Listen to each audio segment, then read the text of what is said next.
Good evening and welcome to the Glendale Transportation and Parking Commission meeting of April 28. Let's go ahead and begin with the agenda.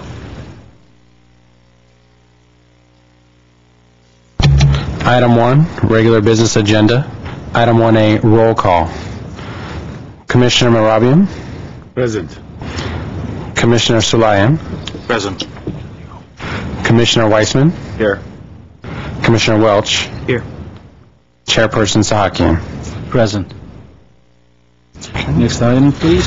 Item 1B, flag salute. Chairperson Sahakian? Thank you. Please stand, face the flag, put your hand over your heart and recite with me. I pledge allegiance to the flag of the United States of America, to the republic for which it stands, one nation, under God, indivisible, with liberty and justice for all. Thank you. Next item, please. Item 1C, selection of a new chairperson for the Transportation and Parking Commission for 1 year. Thank you. It's that time again. So at this time, I would like to take nominations from the commissioners, and we can start from my right and then move to my left. Well, I've not been briefed on this, but I would like to nominate Councilman Sulayan. Thank you. First nomination, we have Commissioner Sulayan. And you thought you were a councilman now? Thought I was a councilman. Excuse me. Thank you. Commissioner Sulayan, please. Do you have any nominations? You don't have to. You don't have. I mean, do we need to go one by one, or we take a roll call? No. Well, first I will take nominations, and then once it's done, I close the nominations, and then we'll go to a vote, unless there's only one nomination. Okay.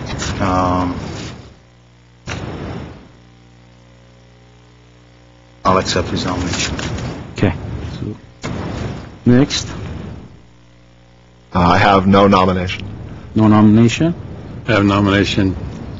Chairperson Sahakian was very good for the last 2 years. Thank you. Appreciate that. So we have 2 nominations at this time, and if there are no further nominations, I'm going to close the nominations. First nomination is Commissioner Sulayan, and second nomination is myself, Commissioner Sahakian. At this time, I would like to take a vote on the first nomination. Commissioner Sulayan, do I have a second on that? Yes. Okay. Second. I mean, could I second myself? City Attorney, Ms. Sansoni. Mr. Commissioner, members of the Commission, there's no motion or second. It's actually not a motion. It's just a vote. It's just a vote. It would just be a vote. So a person can vote for himself. Absolutely, yes. Okay. Thank you. And for Commissioner Sahakian, Chairman Sahakian. Chairman Sahakian is my vote, and you can vote for your own. Yes. So we have a tie? Okay, how do we resolve that issue? I'm sorry, I think you would, if I help, we would vote on one of the commissioners and then vote for the second commissioner. So everybody has to say yea or nay. Yes, so absolutely that right. way. So the first nomination... although I think Commissioner Weissman doesn't have a nomination, that's my understanding. You can vote. But you can vote for one of the candidates that were nominated. Thank you for that.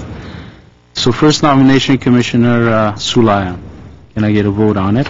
So we have so far 2 votes. Thank you. Commissioner Sahakian. 2 votes. But do we need to take a roll call? One by one? No, it's not a motion, so it's informal. Oh, I see. It's informal. So I get to break the tie? And you got to break the tie. So you got to break the tie. This is, of course, a little difficult. I don't have, any strong preference either way.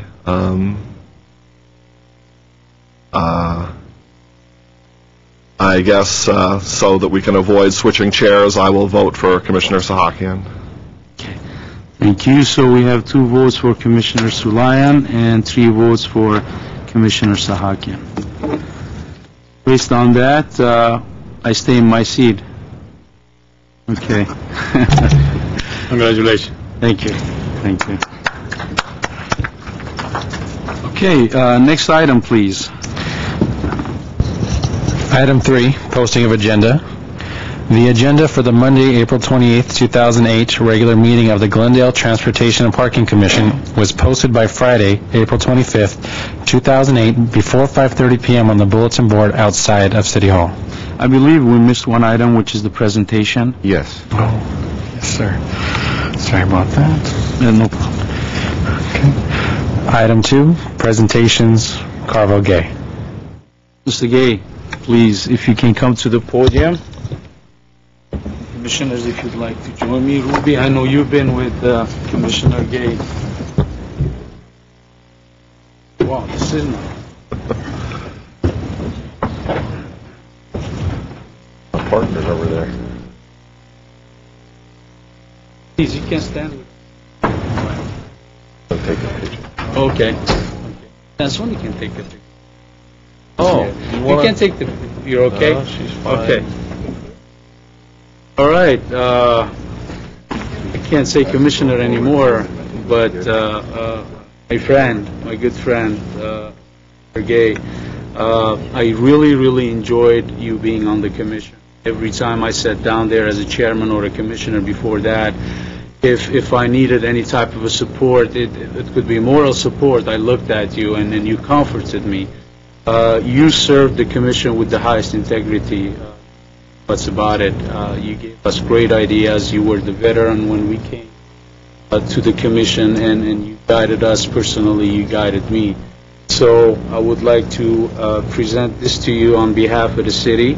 I will read it. Presented to Carvel Gay in appreciation of dedicated years of service to the City of Glendale Transportation and Parking Commission. And I believe you've been more than 6 years you served the commission, correct? More than 2 terms. That's correct. Little over 2 terms. So congratulations. Thank you. Thank you so much. Thank you. All the same words. I would very much if I could just take a few moments. I can tell you all that I have enjoyed working on this commission. I've served on other commissions. Really tell you, you folks have got your job cut out for you in this wonderful city of ours with all of the advancement and all of the new things that are happening. But I have full confidence in a couple of the new commissioners, but I know that you're going to be home doing your study and checking out different proposals, and so you can come up with a free and decision. Great city of ours. It's been wonderful. I've enjoyed the great staff that we have, and it is one of the hardest working staffs, along with our legal counsel. Christina has done an excellent job for us, and I've appreciated her working with us as closely as she does. And I'm going to miss coming here once a month. I really am. My partner over there, my wife Patricia, we are going to celebrate, I might mention this in June, 48 years of being married, and I couldn't have done this without her running our business, our towing business in the city, and my family, and it's been a great experience, believe me, and I appreciate you all standing out here with me, and any time that I can help or come up with a recommendation or a suggestion, I'm here to do that. I'm here to serve our city. Thank you again. Thanks a lot. Thank you so much.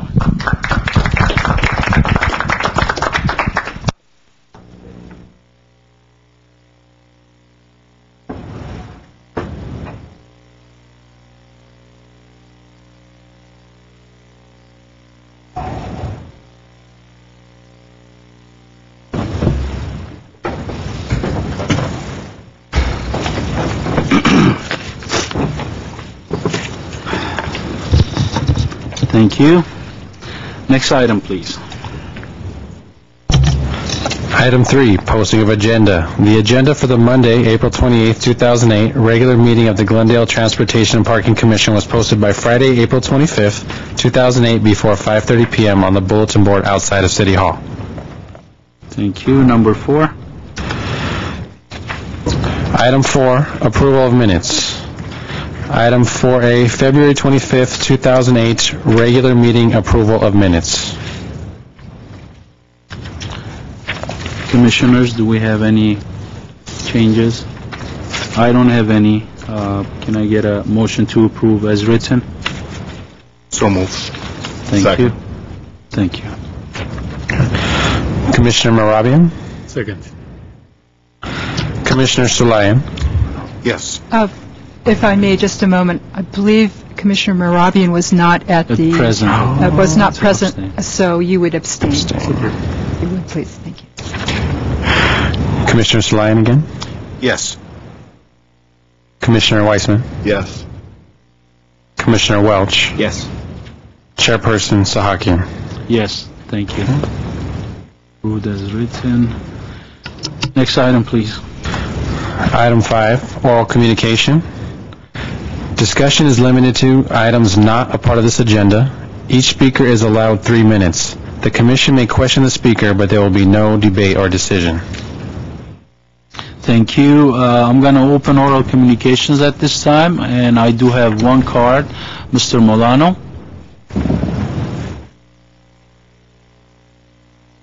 Good afternoon, Mr. Sahakian, members of the Transportation and Parking Commission. I would like to request if I may have an extra couple of minutes. Sure. Yes, thank you. It is my belief that those of you who had requested to participate in this commission, you did so because you not only care for the city, but because you can bring to the table some of your background and experience and your perceptions with how you could improve these issues.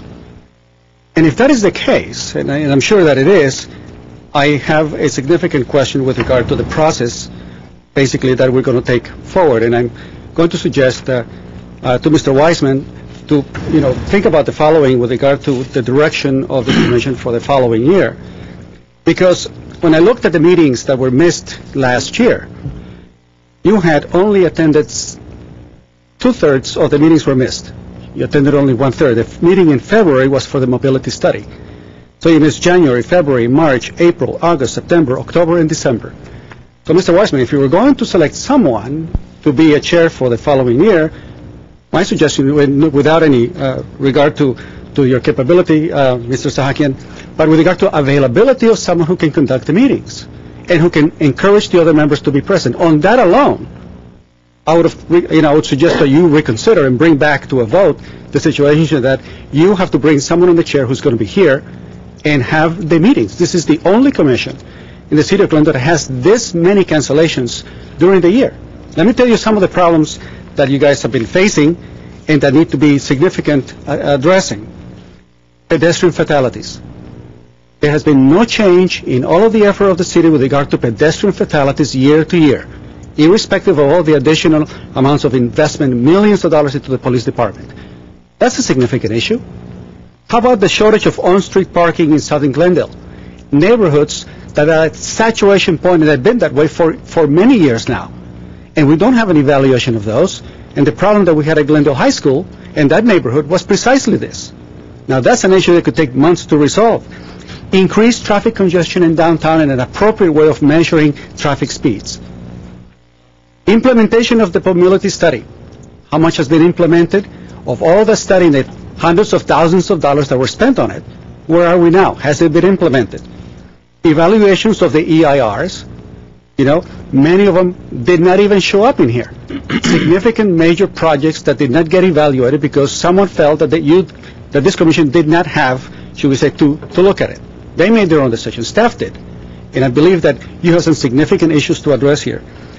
The long-term evaluation of population growth, especially as it comes to south of the 134 freeway. Without that basically prompts you into long-term strategic planning for the city with regard to what the population growth is going to be. The input on capital improvement priorities, The city has some major issues with regard to the availability of funding for capital improvement. And as you know, I'm running out of time. Development of a strategic plan, the evaluation of MV transportation. Significant problems have been alleged with regard to the maintenance of equipment, the amount of money that is taken in, and so forth. The traffic at the nearby colleges and at the high schools and middle schools, for example. You know, problems that have been going on for years haven't been resolved. The performance of the B line, the effectiveness of the regional transportation. Are we more and more people taking advantage of it? The use of new technologies, are they being effective? Are we getting our money's worth? Look, I just gave you 12 major issues that need to be considered and addressed on a continual basis, and it is not happening. You know, I requested that we measure the traffic speeds on Colorado between the 5 freeway and the 2 freeway, so that we have a different way of evaluating, giving information to the public in a way that is clear whether or not we are getting more congestion. The same thing for Broadway, for Wilson, for Brand Boulevard, for Central and Pacific. You know, where do we stand with those? Are we getting better? Is it getting worse? How much worse? And so when you look at the type of guidance that we need first availability of commissions to be here and to stop the issue of having all these cancellations, because all of these problems need to be addressed. And so my suggestion, particularly to Mr. Wiseman, since you didn't know, is to, since you voted in the affirmative, for you to reconsider and bring to a vote again the selection of a chairman who can be here. Thank you very much. Thank you. Just a comment that I'd like to make, and I'm not going to go back and forth on this. We don't decide, we don't schedule the meetings. The chairman does not schedule the meetings.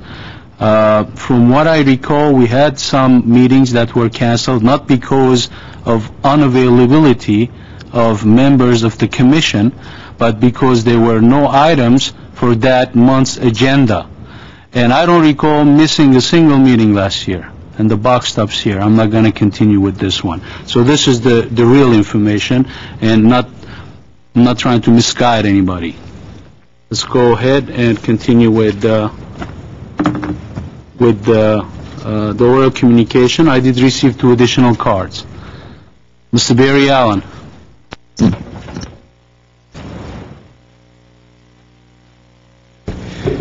Thank you, Mr. Chair, Commission, staff, and of course the public. I'm Barry Allen with Van Guardians. Some of the issues that Mr. Milano touched on, I will just briefly touch on as well. One is the not saying why meetings were canceled, but if you look at the schedule for last year, there were a number of meetings canceled, and I can certainly appreciate if staff doesn't have any work for you to do, that the meeting is canceled. My understanding that the last meeting that was canceled was because the chair was unavailable, and I was quite surprised because I realized that 4 is still a quorum. 3 is a quorum. So I don't know if that information that was being passed out by the Department of Public Works was true or not. But I want to get into some of the meat. There are some major things that are happening in Glendale, and we haven't seen this commission ask their staff to come up with information. Tomorrow, I guess it's not available yet, the staff was supposed to provide the City Council with what should be about a $30 million beeline proposal. I don't think this board this commission has even seen that or is even in the loop on it. And possibly some of the issues, because transportation to me includes the buses and of course the taxi cabs and the non-emergency vehicles. How many in this commission realize that the city has not enforced the liquidated damages regarding the failure of the Beeline operator to keep those buses running? About $100,000 the city has chosen not to enforce on liquidated damages. Now, I would assume that as it's transportation, it's within the realm of this commission to direct their staff to come back with the information. Now, it's also my understanding from public documents that we received today that the highway patrols check, their annual check, about a week ago. Red-lined, red-tagged, and 5 buses. Things that Dr. Richard Espiritu has been speaking to for the last 2 and 3 years. But that information is falling on deaf ears. And I think that this commission should take it upon themselves to the staff and say, we need this information.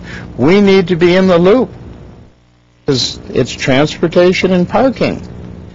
So I would hope that staff is so directed. Thank you. I'm Barry Allen. Thank you.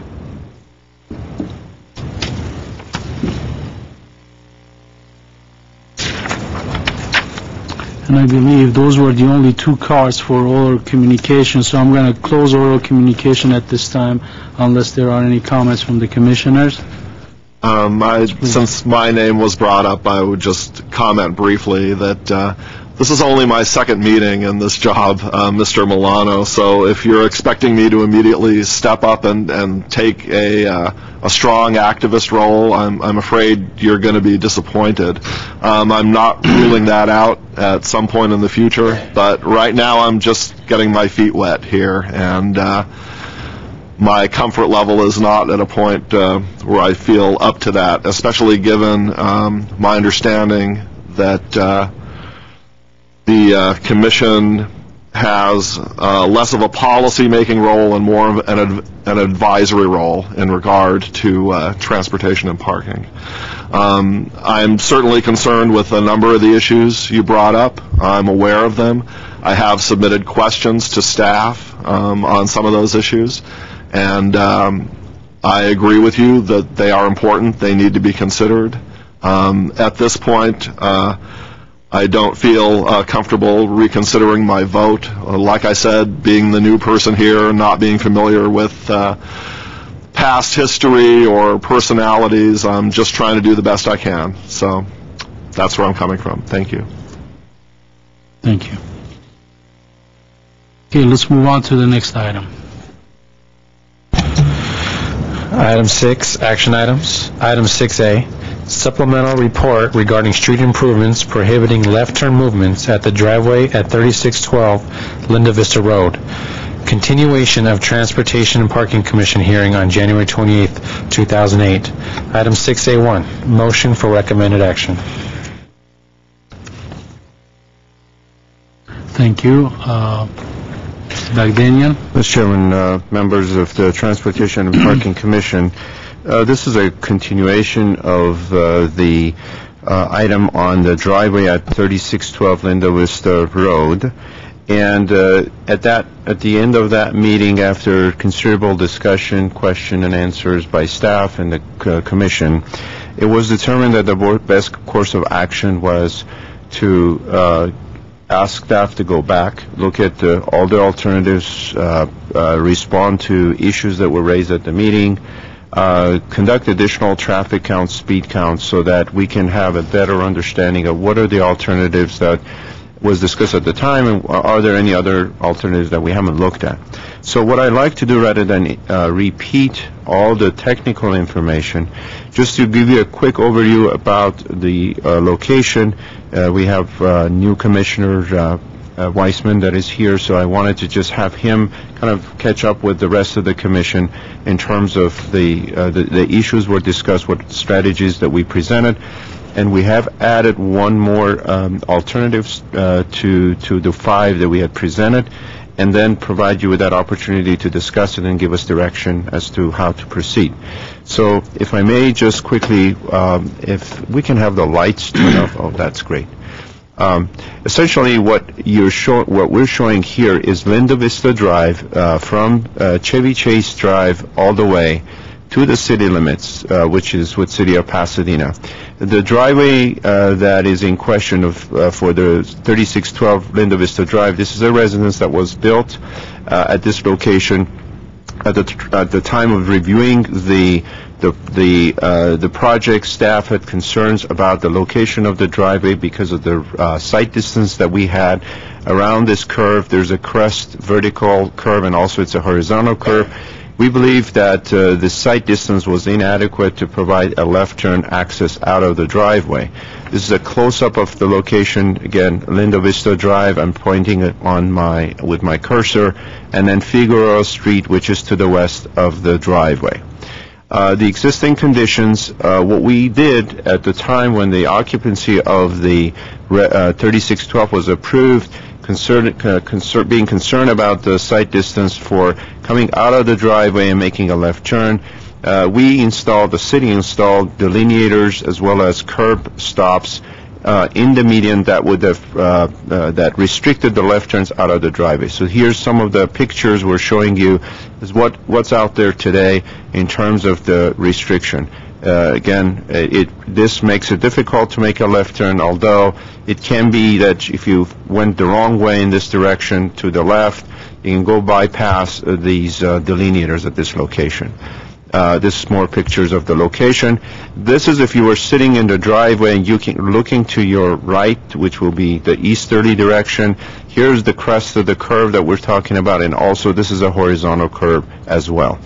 So this gives you the curvature as you approaching the driveway. This is another look at the crowd. If you're coming from Pasadena, approaching the driveway, this is going in the westerly direction. Here's the location of the driveway. So if there's a vehicle stop here, this is the view that the oncoming vehicle will have. So what we did in 2002, we did do a one-day speed survey that was done.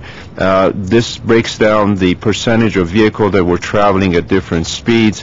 What was most critical for us at that time, and it is still what we base on judgment on when we're looking at a design, whether it's a roadway design, whether it's a sight distance issue, we look at the critical speed, which is the 85th percentile speed. This is the speed that 85% of the vehicles are traveling at or below that speed. So at the time, the critical speed that we measured was 35 miles an hour. Again, this shows the location of the driveway, and what it shows also that based on the physical topography of Linda Vista Road with respect to the driveway, there's approximately 260 feet of sight distance available. So if a vehicle is making a left turn out, that's the amount of sight distance that's available. It's called a corner sight distance. Essentially, you're looking for a gap of about 7.5 seconds that would be adequate gap for a vehicle coming out of a side street or a driveway, regardless of what it is, to be able to make a safe turn. We looked at the different mitigation measures or strategies that were available at the time. One was to maintain the left turn provision at the driveway, retain the delineators and concrete wheel stops, and we considered this as a temporary mitigation, and considered that we extend the delineators further toward the Figueroa. That way, it would even restrict the left turns further because there's an opportunity still to go around the barriers. So this was strategy number one.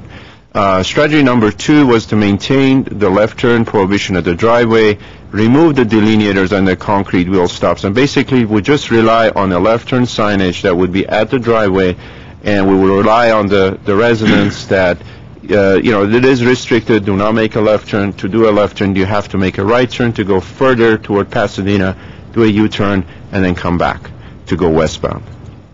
The next strategy, which is the strategy number three, was to maintain the left turn prohibition, essentially at this point to make that permanent. Instead of remove the delineators, the wheel stops, and then construct a concrete barrier median at a cost of approximately $150,000 to $200,000. The reason, because of that cost, in order to put in a 4-foot median, you have to do some widening on both sides of Linda Vista, put in a small retaining wall as a result, so that increased the cost to this level. And only to do this alternative if we had funding available. So we would have to build this into our CIP project, have it prioritized by City Council, be competitive with other CIP projects in the city, and if we find the money, we will construct that median and then we'll remove the delineators. Strategy number 4 was allow the left turn, but maintain inbound left turn prohibition. So if you're coming from Pasadena, you won't be able to make a left turn, but we will allow a left turn out, and we would essentially add one more lane, widen Linda Vista, so that we could create a center two-way left turn lane for the vehicles to make a left turn out. And the cost of that was higher because this required almost a 12 to 14 foot widening of Linda Vista. And once you start widening, we couldn't widen on the south side of Linda Vista where the residence is. We had to widen across the street, and that required very high retaining walls because of the slope of the slope of the hill at that location. So this was probably the best solution in terms of providing the left turn access out of the driveway, but it was the most expensive solution as well.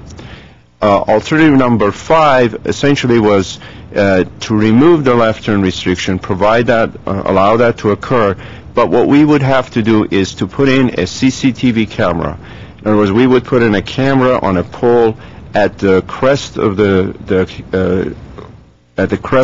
Linda Vista where the curve is, and then from that location we will transmit the video to a monitor at the driveway of the 3612. Resident is coming out of their driveway, we'll look at the monitor, we'll see what is oncoming. It's more like a mirror, except this is more sophisticated. It will have the opportunity to look at the oncoming vehicle. If there's no vehicle, they could safely make a left turn out of there. The cost of that is $50,000 to $75,000. Again, cheaper than the other alternatives, but we're relying on technology. There are some issues that we could resolve with respect to putting this equipment in the city of Pasadena. There's some right-of-way issues that we can resolve. That wasn't as critical, other than, is that the best solution in terms of providing a safe left turn as well as protecting the through traffic which is going by the driveway. So our recommendation at that time at the January meeting to this Transportation Parking Commission was to keep the delineators in place, have the restriction in place, and when funding became available, to remove that and then go in with a center barrier median. So the cost was around $150,000 to $200,000. That was what we estimated at that time. Yes. Just briefly before you continue, I do want to let you know I've been to the location on more than one occasion and observed the conditions there.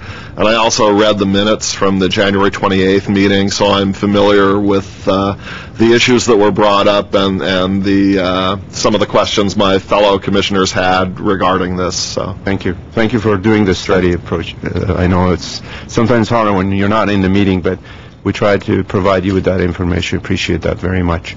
So at that time, we had received 7 letters that were received from residents because there was an issue with the residence that was built at that location. The homeowners association in the area had concerns about the location of that. So we received 7 letters at the time that was against removing those left turn restrictions. 3 letters were received requesting that the left turn prohibition be removed.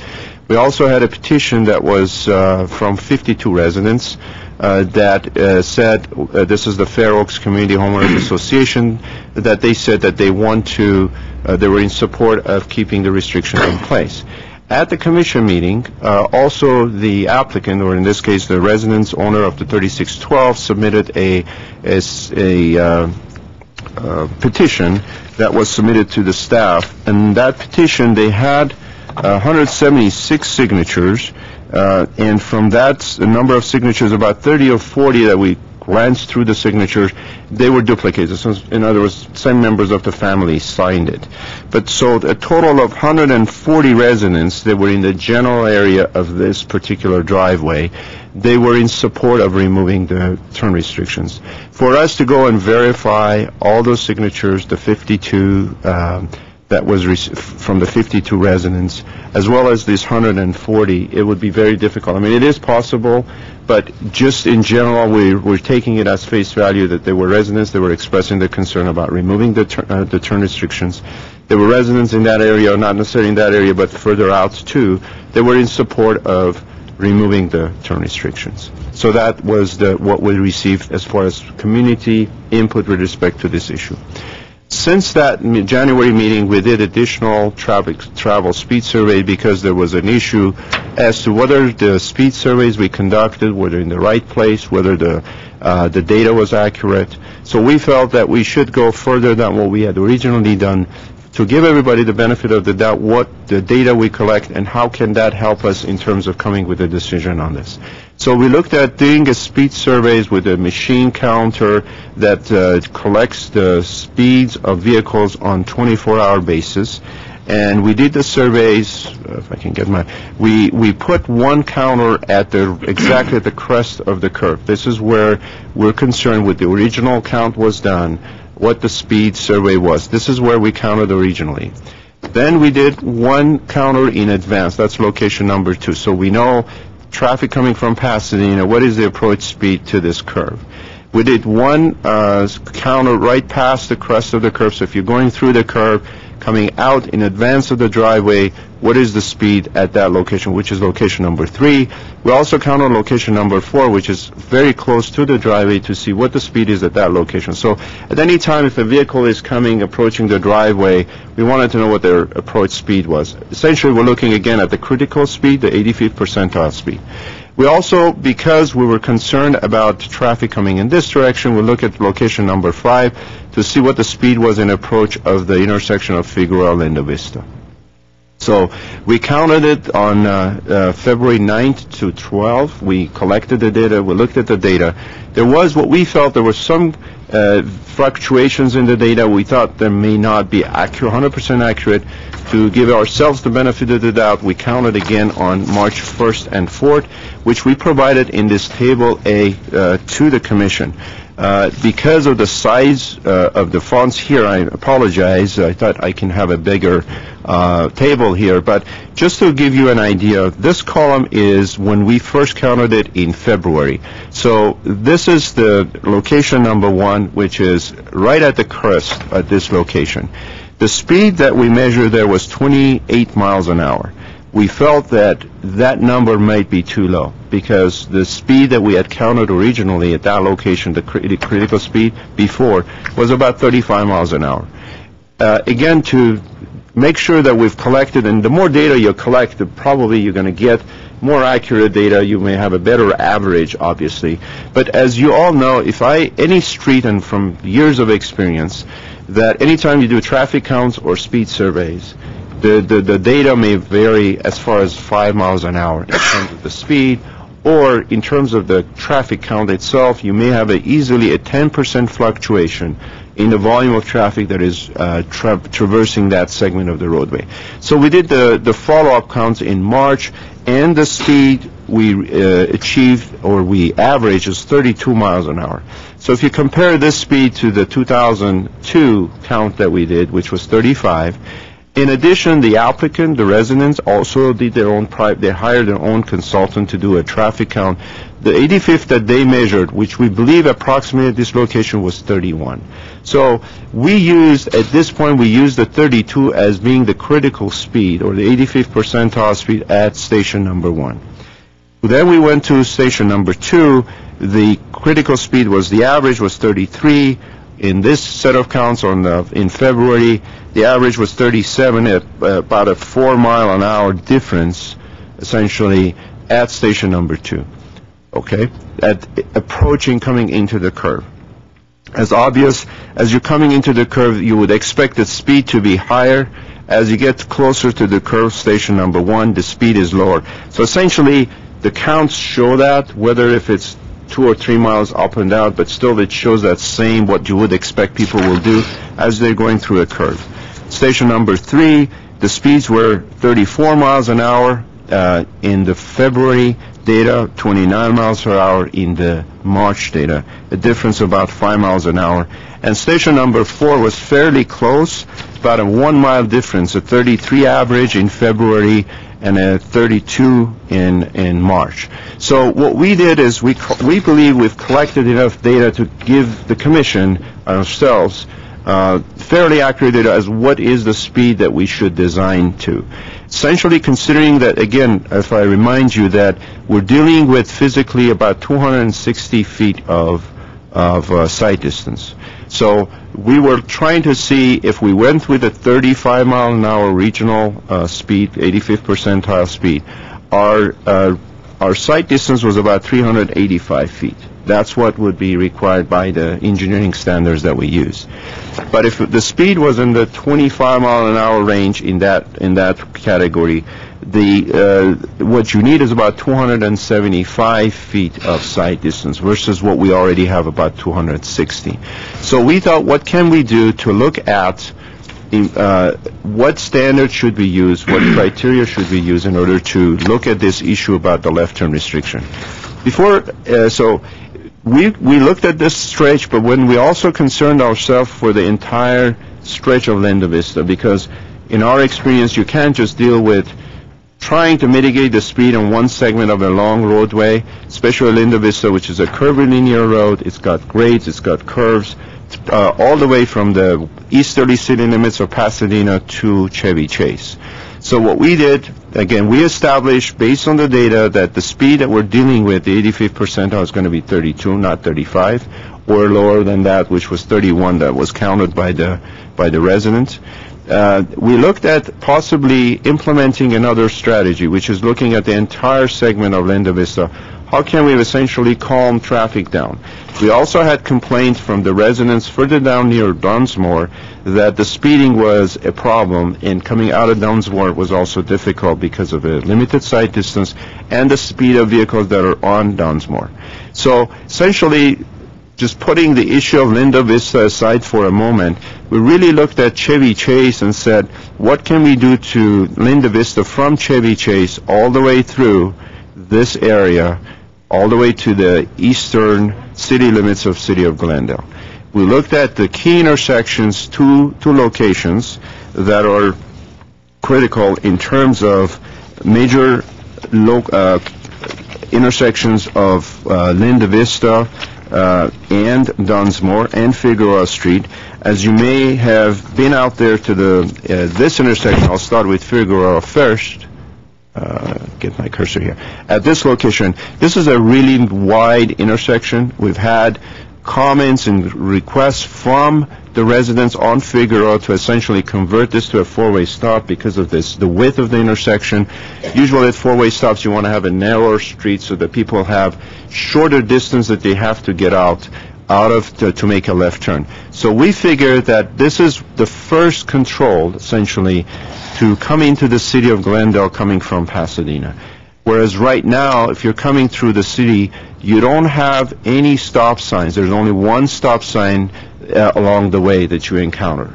So providing a stop sign at this location essentially gives a driver, whether if they're not a resident of Glendale, like you are entering the city, you are entering a residential area. So we determined that putting in a stop sign at this location, it will improve, it will start the traffic coming into Glendale from a stop location.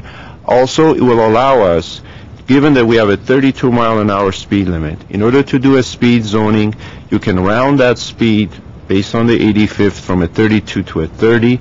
And with our justification that obviously we have an issue with the sight distance of the driveway, we have curvilinear streets, there are very sharp corners, we already have current warning signs throughout, we can justify a speed limit of 25. Otherwise, basically people who are driving right now through this stretch of Linda Vista, they're essentially assuming that if they're coming in from Pasadena, the 30 mile an hour speed limit, that's what they have. Basically, that 30 miles, obviously, to a higher, they go up 5 miles. They come through the Linda Vista to Chevy Chase with that speed.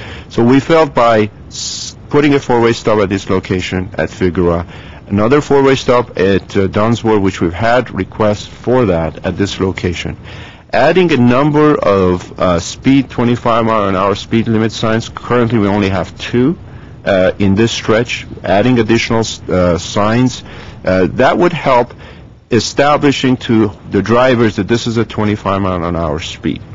In addition, considering that we have to also address the sight distance of this location, how can we warn the residents. In fact, at the last commission meeting, there was discussion by the commission, can you sign, can you warn the driver as you're approaching this curve, what is going to happen? We looked at it and we're recommending to put in a 25-mile-an-hour advanced speed zone sign. In other words, we're warning the driver, you're coming close to a 25-mile-an-hour speed limit zone from a 30. At this location, we will actually have, at location F, we will actually have a 25-mile-an-hour speed limit sign with a flashing yellow sign. So it's basically a warning. It will flash 24 hours a day. It will be solar powered. We can get power to this. It will actually be powered by electricity, but solar power signs are very common. We know we can install them. At location G, right at that location, because you're in advance of a stop sign, we will have an advance warning sign that there's a stop ahead. You're coming around the curve, you see the 25-mile ahead, you see the 25-mile-an-hour speed limit at this location. We expect drivers to slow down. We have a stop ahead sign getting them prepared. So if we can slow them down in this stretch, technically we've slowed them down in advance of the driveway, which is at this location, so they can bring them to a four-way stop at that.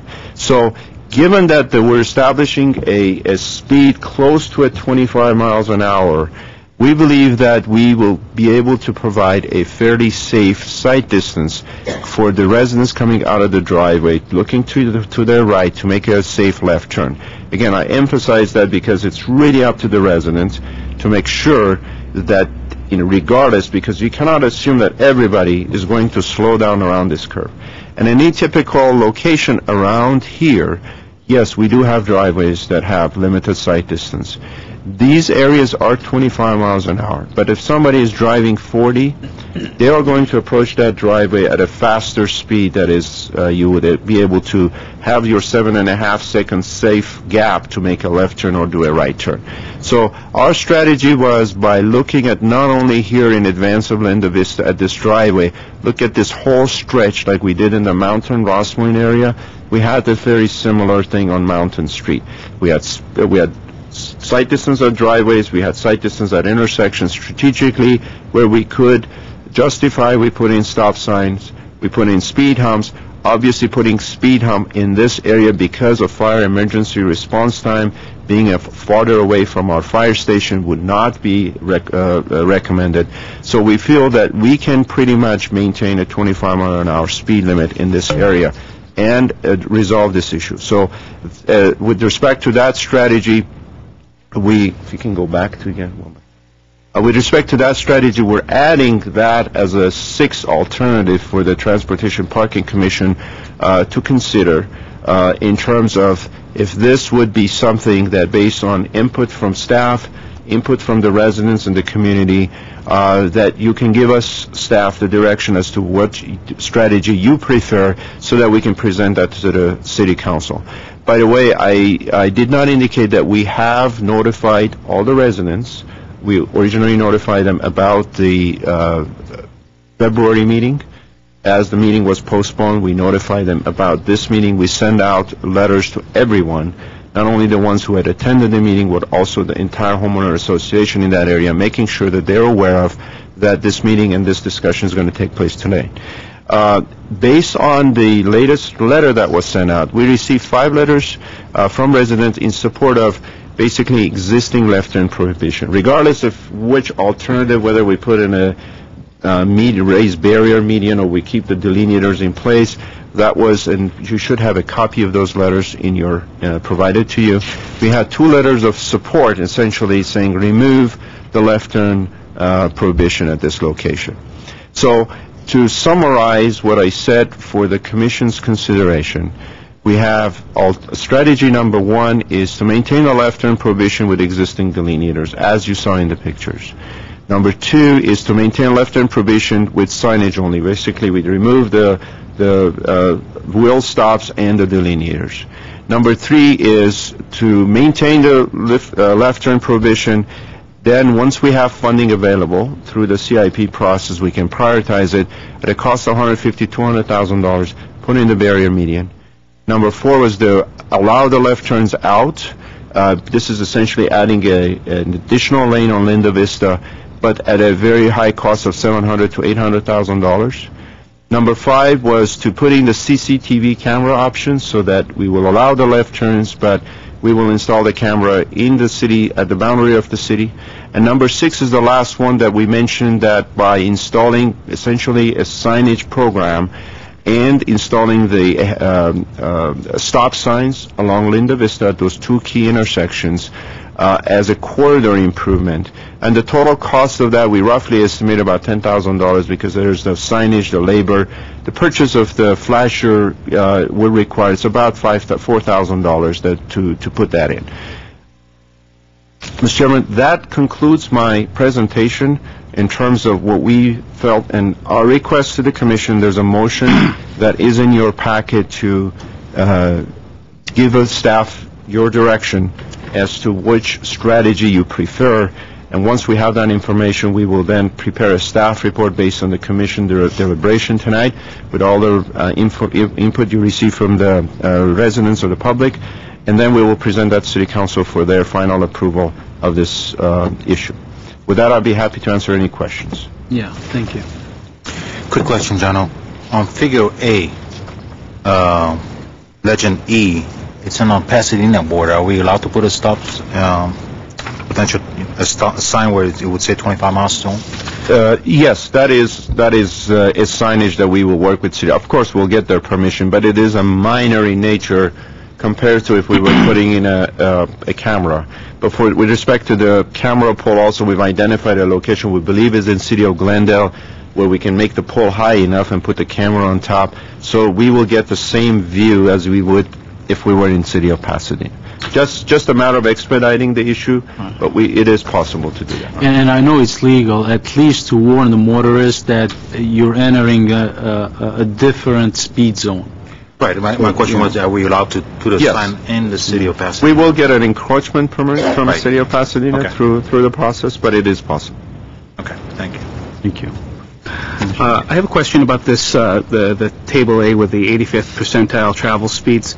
This, the data from February looked very strange on the westbound at location 1. I mean, for the speeds to actually increase by 6 miles an hour on the same periods of time within 60 feet, it just seems that between location 1 and location 3. Yeah, that was one of the other reasons that we felt that we should count those again. Is there any explanation as to why? It's really not bad weather or anything like that? We've done spot surveys, and it all depends on how many vehicles went by, and between those vehicles, how many of them were at a higher speed. So you have a larger differential between the speed. The people were going very fast. Some people were going very slow. So it's, as I said, we've done so many speed counts everywhere.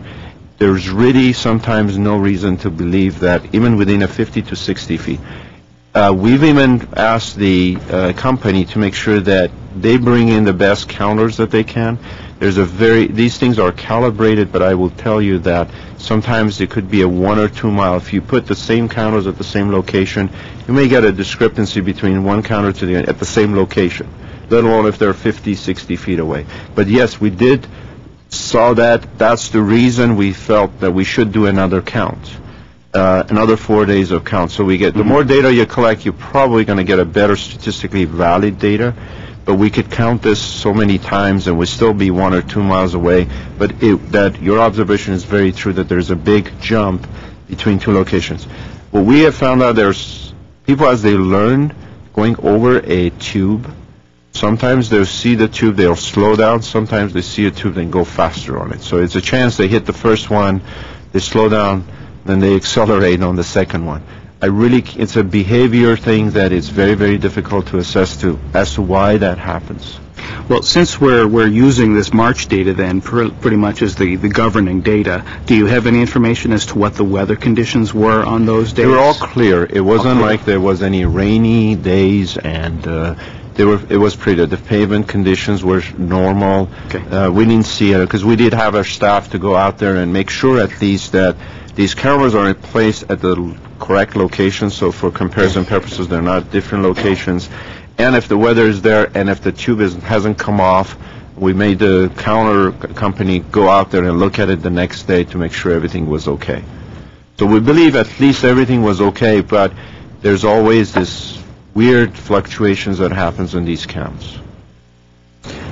I have some similar question, because if we look at the February data from point 1 to point 3, it makes sense to me when, from point 1, you slow down, and then from point 3 you increase because it's pretty much flat. If you look at the March data, from point 1 they're coming out at higher speed, and then from point 3 they're slowing down, which is flat.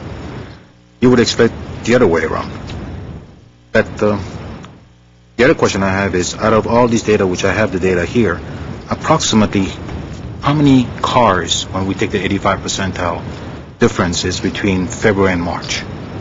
The counts were, it were approximately 1,500 vehicles total, 1,500 something in that range, and it was fairly balanced, about 700 something in one westbound and then the rest in the easterly direction. Comparing between February and March. February and March, I have to look at the exact data to give you a figure, but I don't have that with me at this location, at this point. But it's not a significant difference between February and March, because we counted that in 2002. The volumes were about 1,500 vehicles. Again, consider that there's always a 10% fluctuation in the count, so you could have 150 vehicles higher or lower at the different dates that we counted. But I think those, at least the volumes were fairly steady, unlike the speeds where there was a difference in the speed profile. Would you agree with the speed analysis I just made between point 1? Yeah, I think, as I said earlier, that, if you're going from point number 1 to station number 1, essentially to station number 3, you're going around the curve, you should have a lower speed, right, and then you go at station number 3, basically you're straight. But believe me, if I told you that on hillside streets, when we do speed surveys, people go faster up the hill than they're coming downhill. Logically, you're accelerating downhill, but people they brake. Whereas when they're going uphill, we have many streets. When you look at the speeds, you would imagine the downhill should be faster, but the uphill is faster because they're accelerating at a higher speed to go up the hill. So there's always these different variations in the speed profiles. It is human behavior. I had people ask me if it's photo enforcement, believe it or not, regarding the counters. So you have two counters in a row, they hit the first one, then they try to slow down thinking the second one is going to take their picture. So it is human behavior. And then, like Jano said, 5 to 10% is very common as far as a margin error. Yes, I know there was some discussion during the January 28th meeting regarding speed bumps in the westbound lane east of the residence, and I know there was also some discussion about why that was not necessarily a safe thing to do. What I'm wondering is if it might be possible to have something a little less drastic than a speed bump, say perhaps a rumble strip in the westbound lane, and I'm wondering if staff has considered the feasibility of that. We've looked at, as a matter of fact, we did in terms of slowing down. The rumble strips, over time, we've looked at it. Number one, they are noisy, and from a nuisance standpoint. And over time, the traffic engineers have now found them to really slow down the traffic. It's just that after a while, the first time you go on it, it does give you the effect of you like to slow down. But it depends on how many of those rumble streets you're going to install, and the more you install, the noisier it gets. Of course, we're not dealing with many residential units at that location, but it's something we will still look into it if we're going to do additional counts in the future. But if we're not achieving that speed, but that is an option we looked at the time. We felt that with the signage, we should be able to bring it down to closer to a 25-mile-an-hour speed limit. But it is certainly an option for the future, and we did look at it. Commissioners, any other question? If not, what I'd like to do at this time is to open it for our speakers. And then after that, we'll have a chance to discuss it and make additional comments. So the first speaker that I'm going to call is Mr. Hooper, William Hooper. You can still turn it in. Yeah. Are you Mr. Hooper? Oh, okay. I'm sorry. Mr. Hooper, please. Honorable Commissioners, my name is William Hooper. As one of the many bicyclists mentioned in the staff report who frequently ride on Linda Vista Road, I am opposed to the stop signs being considered an alternative 6. With all due respect, it's inappropriate, I feel, to impose four-way stop control and the associated delay and inconvenience to the public at intersections where the city staff report indicates neither traffic volume nor accident history warrant such installations, and in an attempt to use stop signs as a means of speed control, a practice specifically deprecated by the manual and uniform traffic control devices, in order to accommodate a single homeowner who, as I understand it from the reports, has been told since 2002 that he would not be able to make left turns to or from the driveway that he elected to construct. I respectfully request the Commission refrain from imposing new burdens on everyone who travels on Linda Vista Road in order to further what appears to be a narrow private interest. Thank you. Thank you. Any questions? Thank you. Next speaker, please, Mr. Hagopian, Vache Hagopian.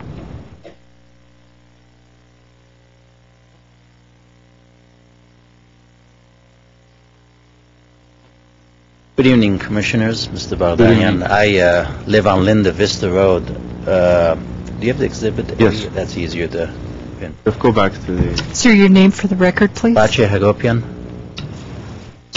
Thank you. A. Exhibit A, please. One more. There you go. I live at a home just above Dunsmuir, and I've been there a few years, and Linda Vista Road has become a nice, attractive thoroughfare from Glendale to Pasadena because of the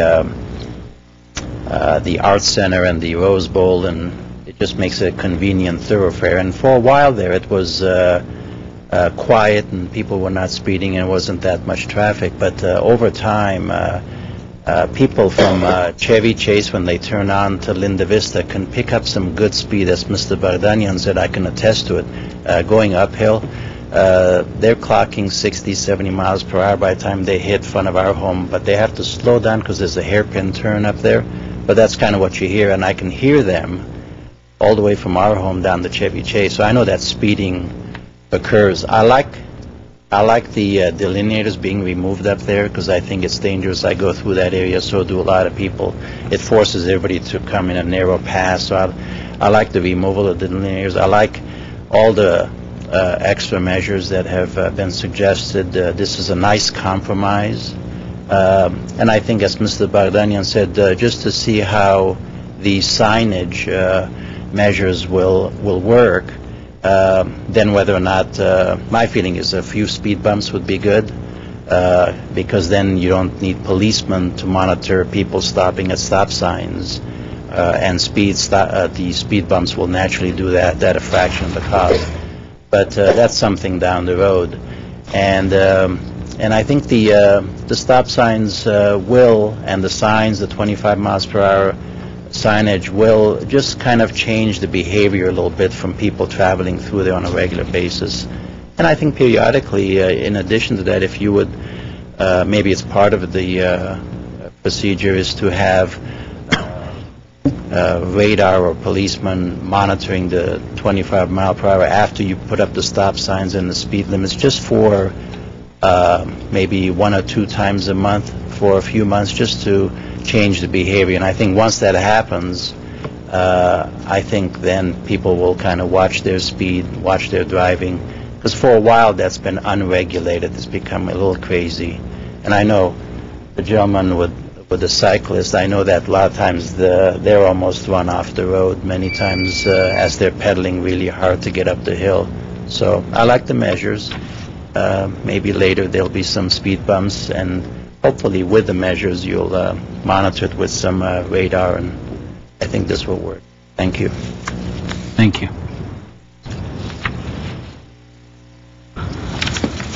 Next speaker, please, Ms. Demirjan, Hasmik Demirjan.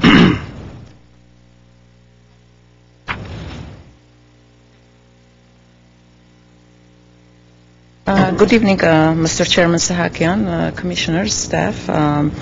Thank you again for having this meeting, and I appreciate Jean Bardenian for, he put a lot of work in this, and we support alternative number 6, and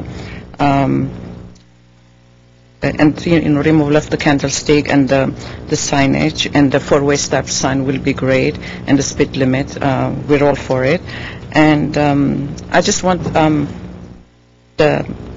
not to consider the other alternative because it was based on very old data and it wasn't accurate. So it should be just consider number 6. And also I'm asking for the 8 no stopping signs to be removed since they're going to add more signs. Even if not all of it, maybe they could just leave 1 on each side. Right now there are 8 of them. And then they're going to be adding, I think, 2 or 3 more signs. So it's just going to be too much in front of our property, And it doesn't serve anything. And then if we could have on our west side of the driveway, there are like couple parking places. If we could have access to that, so we can have like if delivery trucks comes in or the service people, they could park it there. And I think putting 4-way stop sign, it'll be great because right now it's out of control, that area, just having 2 on 2 sides. It'll be great to have a 4-way stop sign because sometimes there are so many confusions. We're there, we see all the things that's going on. And else, and I don't know if it's possible if we could have some bike lane in that area, like it would be much safer for the bikers, pedestrian, like from the middle, 10 feet, whatever, if it's possible. And I look forward to have this issue on the City Council in 2 weeks. So again, I would go for an alternative number 6. Thank you. Good questions. The lady mentioned stop signs removing. Which stop signs? Essentially, the 4-way, if I understand correctly, it's parking signs. Parking signs. There, I believe, 8 parking signs across the property, and she feels that's excessive.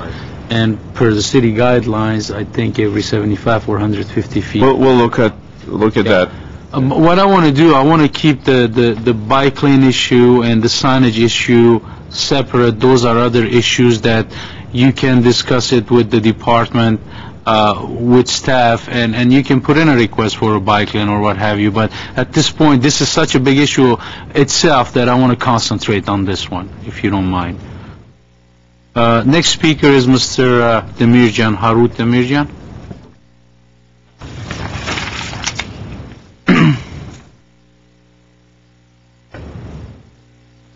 Good evening. My name is Harut Demirjan. Good evening.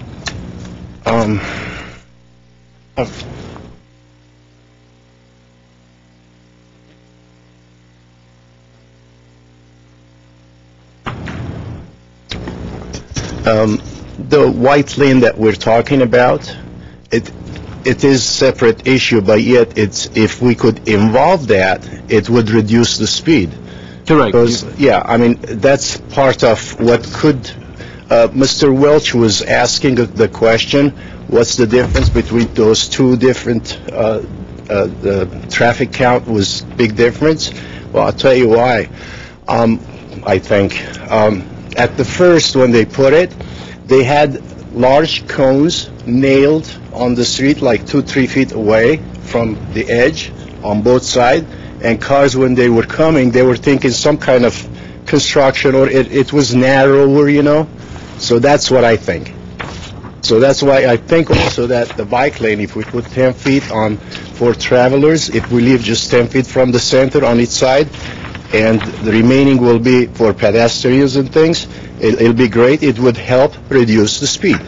And that's what we do on Mountain, on East Glen Oaks, Chevy Chase. It does help reduce the speed. And the pedestrians like us that we walk there will feel much safer, even though if we don't have wide street, but some areas, even if we don't get anything to walk, at least we get to know where is the danger, so you would watch more. Anyway,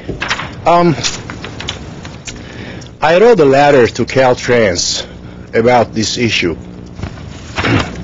And I keep telling that we're in wrong chart. We're using 7.5 second criteria. And I sent a letter that it was issued September 9, 2002 along with it.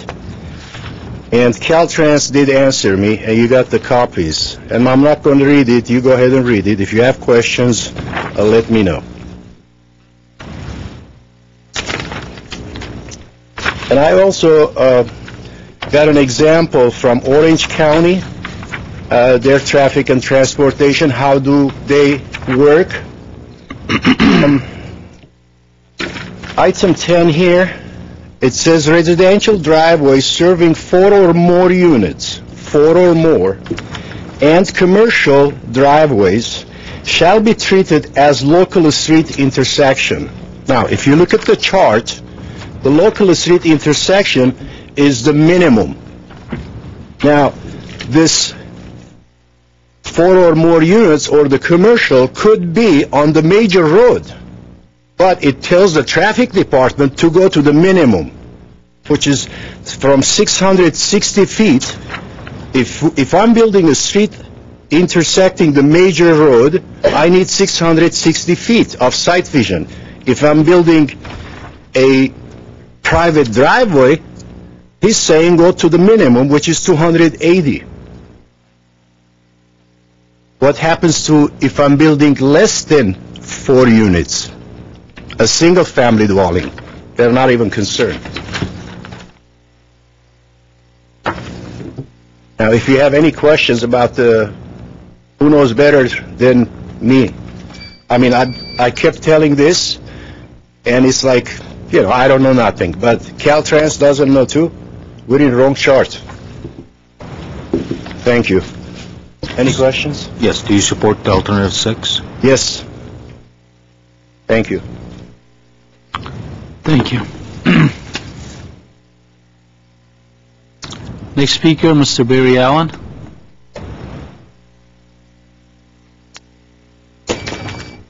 Thank you, Mr. Chair. Commission, staff, and of course the public. I'm Barry Allen.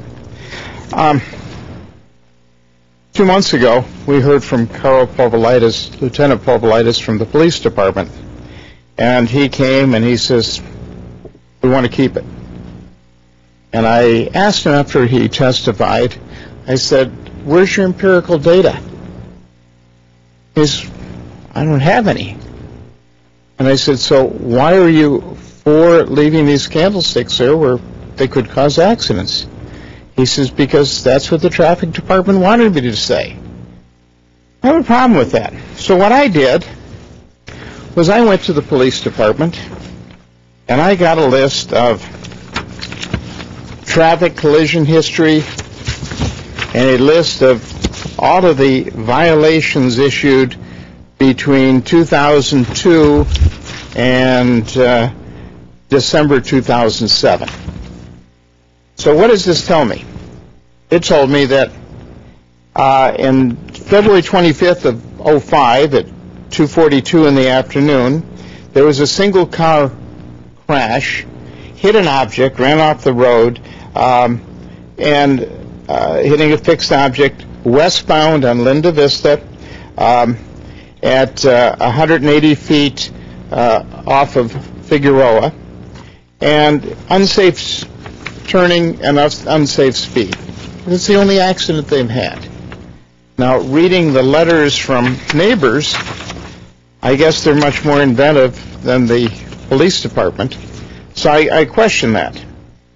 Of these pages, I think there's about 5 pages here, a single space of citations issued. There have been none issued by 3612 Linda Vista. The majority, 75, I took the time counting, 75 incidents of various tickets being issued, running stop signs, speeding, no seat belt, were at Buckingham in Linda Vista. A few at Figueroa and Linda Vista. But this is the empirical data that is available, and we should be looking at as we're saying, do we need it or don't we need it? Should we do this or should we not do that? And I would imagine that the Traffic Department, Transportation, has seen this data, and I'm quite surprised that the Commission hasn't seen this data. It's there, it's available, and I think it should be used. I also appreciate Commissioner Welch and Commissioner Tsalayan asking the questions that I had as well, and Commissioner Wiseman, about the issues within the traffic count. Like, how many vehicles were there? Was 1,600? How many per hour? What are those significant numbers?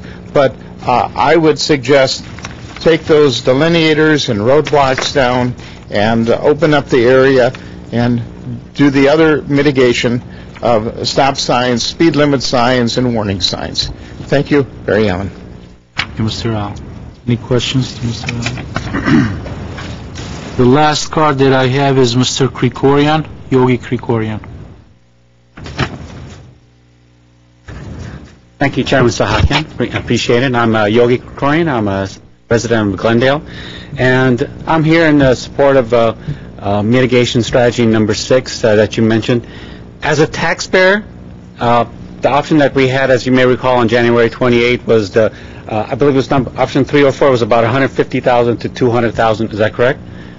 Yeah, that's about. And versus this one, even with the cost of the solar powered panel one is about $10,000. So as a taxpayer, I feel better about this solution, and it seems to be a much simpler solution than narrowing the street. I think even my fellow bicyclist who testified earlier, I think he would appreciate that.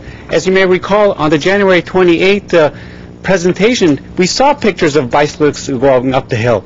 As you can see, if a car was going up the hill, they were going to be pushed up, or coming down the hill, they were going to be pushed off to the side. And there's not much room with those delineators right in the middle of the road. So I think in terms of safety for pedestrians, hikers, runners, bicyclists, I think it's safer to remove those delineators. So should they be there, a person can just move into the oncoming lane and just go around them without affecting them. And again, I don't know if we need the solar power. Maybe we can think about the reflective signs. I'm sure most of our signs are already reflective. I think a reflective oncoming 25 speed limit, I think, would be appropriate. I don't think there's really need to spend the $10,000. And I think the only other option I didn't hear, I don't know if you had looked at it, was we had talked about a mirror being there, and I think a mirror would effectively increase that sight distance from 260 even further, so I think it becomes less of an issue. And that might be, a much less expensive solution than putting up a solar panel. I like the idea of the stop signs. I've been there a number of times, and it's always nice to have that stop sign. It gives you a little bit more of a margin, and I think it's just better that you're actually putting in those speed signs as well to 25. So I thank you for on your behalf, and again, I recommend that we go with mitigation option number 6. Thank you for your time. I support number 6. Thank you for coming. I don't have any more cards, so I'm gonna close communications on this item. And at this time, if there's any questions, discussions from the fellow commissioners, please. I have a few. Yes. We're proposing putting in a stop sign at Dunsmuir and another one at Figueroa. Were people within a 300-foot radius or something notified that where that was on the agenda tonight and for discussion? No. As far as the Figueroa area, that was notified. But as far as Dunsmuir, we did not notify the residents of Dunsmuir.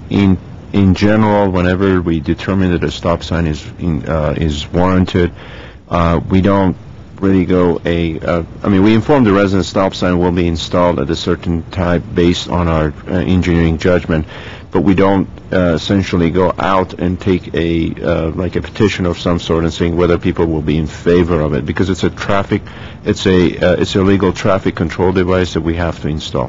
But we did not, with respect to the Dunsmuir residents, we did not notify them. Mr. Hakopian, I think, is a resident of Dunsmuir, and has contacted the city in the past. I believe discussions with the residents that he wanted to have something done at that particular intersection. So he may be able to give you a little bit more input as to the desire of the residents, in particular near that intersection. I thought usually the four corners of that intersections, when you put a four-way stop, people are getting concerned because now cars are going to stop and go, and that increases the noise level.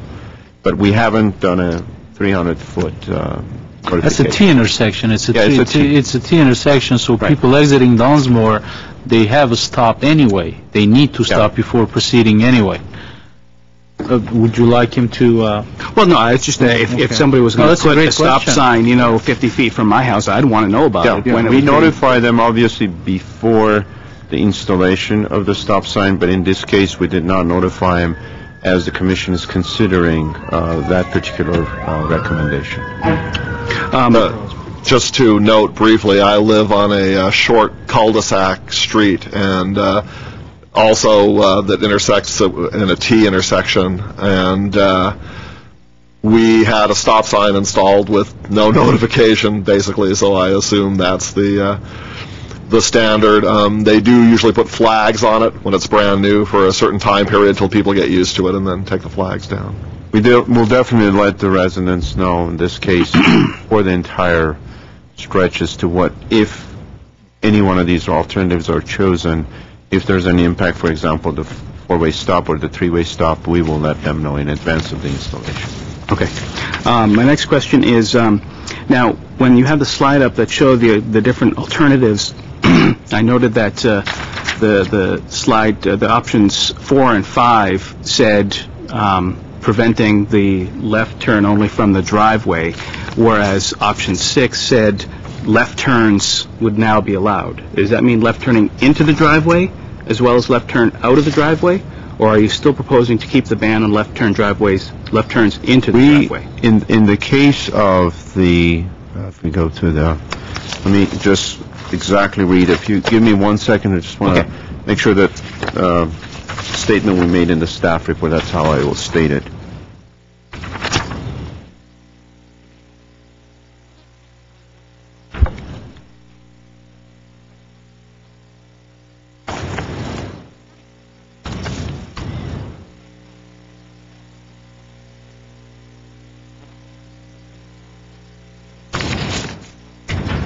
We are allowing left turns out of the driveway, given the sight distance in terms of the 250 feet, the 260 feet that's available based on the 25. We are allowing both left turns in and out. This is different from all of the other mitigation strategies before. Right. Again, all of those previously did not allow left turns into the driveway. Previous one, the consideration was, but there is an alternative the commission can consider is we can do it on a gradual basis. We can allow a left turn out only, because if you're coming from Pasadena, you're still able to make a U-turn at the four-way controlled intersection. That will be the safer approach than if we allow the left turns into the driveway coming from coming from Pasadena in that direction.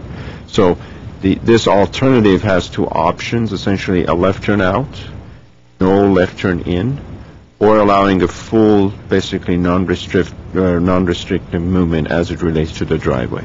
My personal preference would be just to allow the left turns out, because left turns in can be safely done now at the intersection of Figueroa and Linda Vista through a U-turn at that intersection. It's only, let's see, I think it's only 150 feet away. A couple of hundred feet. It's 150 feet away. So I think that would be something Commission can consider, only allowing the left turns out, removing the delineator on the alternative 6, no left turn in, because the left turn in can be made via a U-turn at the intersection of Figueroa at Linda Vista.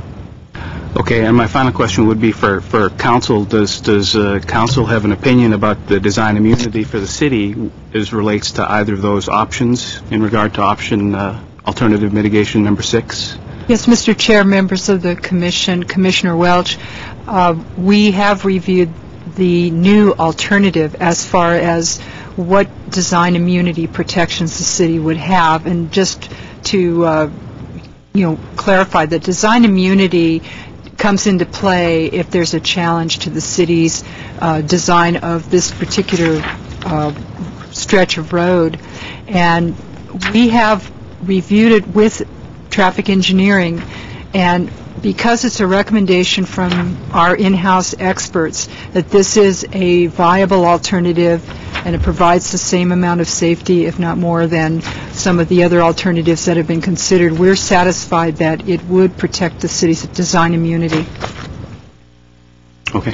Mr. Chairman, I just wanted to, for your discussion purposes, the letter that was submitted by Mr. Demirjian, I think he did say, again, any local jurisdiction, based on available state or federal standards, you can choose a minimum or a maximum standards. I mean, there's always a minimum and a maximum. What he failed to mention, which is stated in the letter, that it states, and I'll read it, it is Caltrans policy that if a local agency has jurisdiction over a facility and they maintain or apply a higher standard using the Caltrans Highway Design Manual, then the local agency standard should apply. So, yes, if you look at the state of California, looking at so many roadways that they have to look at it, they cannot use a maximum standards because they will never have the budget and the staffing in order to design everything to the maximum best standard that's possible. So given how many rural roadways that they have, they're using the minimum standards so that they don't have to go at every corner. Even planting a stop sign will be expensive for the statewide. The local agencies have a lot more jurisdiction on these types of issues. They're more familiar with the streets. So in most cases, if you look at all our design standards, whether it's our engineering or in traffic, we do not use the minimum standards. I know City of Los Angeles doesn't do it. But every city, if you look across the board, City of Anaheim may have a different roadway standard or traffic survey policy than we do. And so there is a variations depending on each jurisdiction. Thank you for that. Commissioner Solayan. Before I make my comments, I'd like to thank Jano for a job very well done. And Jano, you always have a solution for tough issues, so I appreciate this very much for the alternatives that you just showed to us. So I want to thank you and your staff for giving us this alternative that we're facing today. Thank you. I hope, again, respect Commission's opinion on all of these tough issues. So our goal is to come up with this is a very tough issue, and I wish it hadn't reached this far for the Commission to be in this position, but we're trying very hard to keep a balance, and bottom line is to make it safe for everyone. So one other item that I wanted to add to it is that I wanted to make sure that whichever alternative that the Commission chooses, is that the city has the right to go back and change that alternative. In other words, if we, God forbid, we have whatever alternative it is, we have a situation where we don't believe it's unsafe, either we can go and fix it or improve upon it, we'll bring it back to the Commission, and we'll be the first one to say, whatever alternative that you chose, we need to go back, and if there's an unsafe condition that today we think it's okay, a year, 2 years, 3 years later, things change. There's more traffic volumes and issues that are raised. We reserve the right to be able to come back to the Commission. So that alternative is still, that option is still available to staff, to the Transportation Parking Commission, that we may have to alter it depending on the change in the conditions. So it's not that absolutely this stays there forever. We want to have the Commission consider that in your deliberations. So you don't have to come back with us to, let's say, to add a mirror or to a bike lane? If we can, we'll still keep you informed. You've been through the process, but if, for the sake of discussion, there's any way we can pave the corners of the roadway, there's some debris that comes down from the hills, if we can mitigate that, we can put a little bit more asphalt to make it a little wider so people can walk or the bicyclists can go by.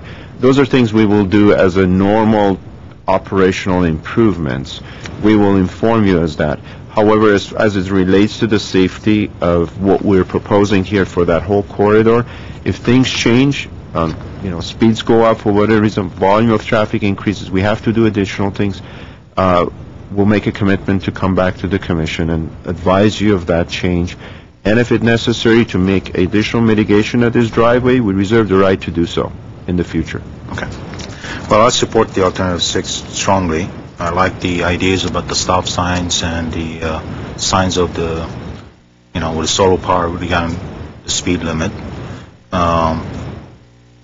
And this is a solution for everyone. It's a solution for the gentleman up there, that bikes his ride or walks. It's a lot safer. So I strongly support the alternative 6, Mr. Chairman. Commissioner Wiseman. Okay, I wanted to say, first of all, I think I also support alternative 6. I think the other alternatives all have a fair number of major issues, either economic issues or other types of safety issues that are associated with them because of the topography of the area, the fact that it is kind of a narrow V-shaped pass up there. There's not a lot of wiggle room where it comes to either putting in a center median or widening the road in that location. I think Mr. Hooper's point was well taken regarding the four-way stop not being good for speed control, but there's another issue that I think makes the four-way stop a good idea, and that has to do with the people that live in the homes off of Figueroa. There's quite a few homes up in that area, and I believe that Figueroa is the only way in and out for the people up there. And so for the folks that are coming down Figueroa that want to turn left on Linda Vista, they have to kind of stop and then inch out in order to see if there is any eastbound traffic coming up the hill. And if the eastbound traffic has to stop at a four-way stop, it kind of helps mitigate that as a safety issue.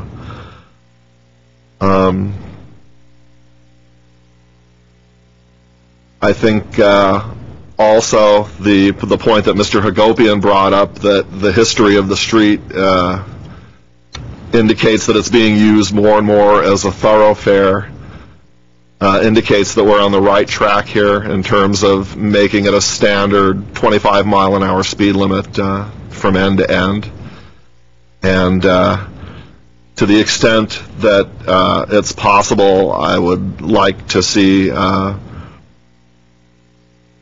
any other kind of passive measures, such as rumble strips, again, if feasible, added in order to let the westbound traffic know, in addition to the signage, that there is a speed limit and stop signs coming up.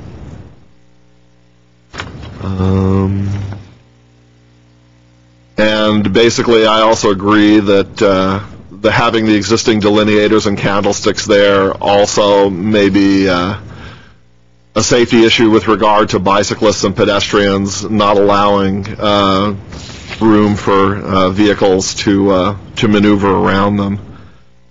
And I think for those reasons, I think number 6 is the best alternative at this time. Thank you, and fellow commissioners, I mean, you stole my words, especially Commissioner Wiseman. First, I want to really tell you, Jano, that you guys really went out of your way. I mean, I've been a transportation engineer for almost 20 years now, and I really haven't seen any division, section, or any other city department to do what you did in this case. On some political issues, yes, you're forced to do it. In this case, you are not. You just chose to go out and do a very tedious study. Our budget situation is not the best. Other cities would probably never would have done the second count, but you chose to do another count to verify the numbers. I had the same questions that Commissioner Sulayan had regarding the discrepancy, but I do know that 5 to 10% is common. So I really want to commend you on that, and you need to be recognized on that, you and your staff. From a safety standpoint and from an engineering standpoint, at this time I believe this is the best solution.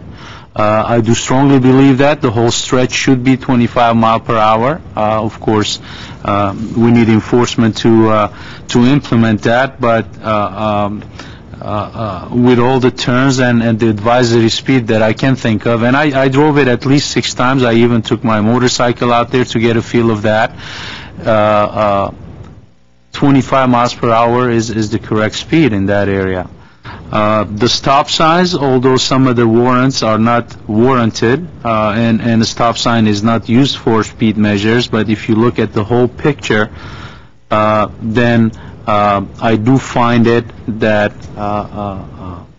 they're necessary, not necessarily for a right-of-way assignment, but to assist the whole situation of controlling the speeding in the area, controlling the right-of-way, and what have you. So I also support number 6 strongly. I wish we had the money to widen the street, but we don't. And even if we did, to tell you the truth, my position would have been to still implement the stop signs and the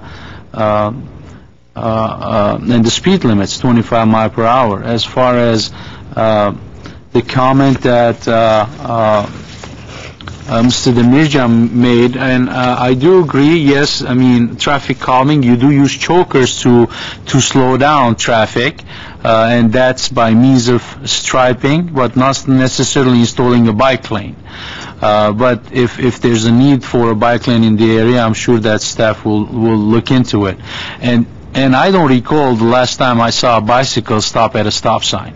I mean, I really don't. I live at the corner of Viscano and Mountain, and they just zoom by faster than any vehicle zooms by that intersection.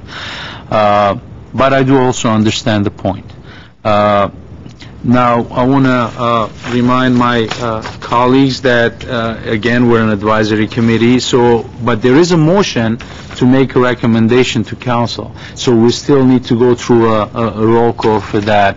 And from what I heard, most commissioners are supporting option number 6 with the understanding that, of course, staff will monitor it closely, and if there's need to add anything or delete anything, then that could be done. I just request that it comes back to us at least so we can take a look at it. Mr. Chairman, for the point of clarification, something that Commissioner Welch mentioned, and I think it's very important that we get that as part of your motion. And it has to do with the left turn in. I think we should have included that in our staff report. I read the report.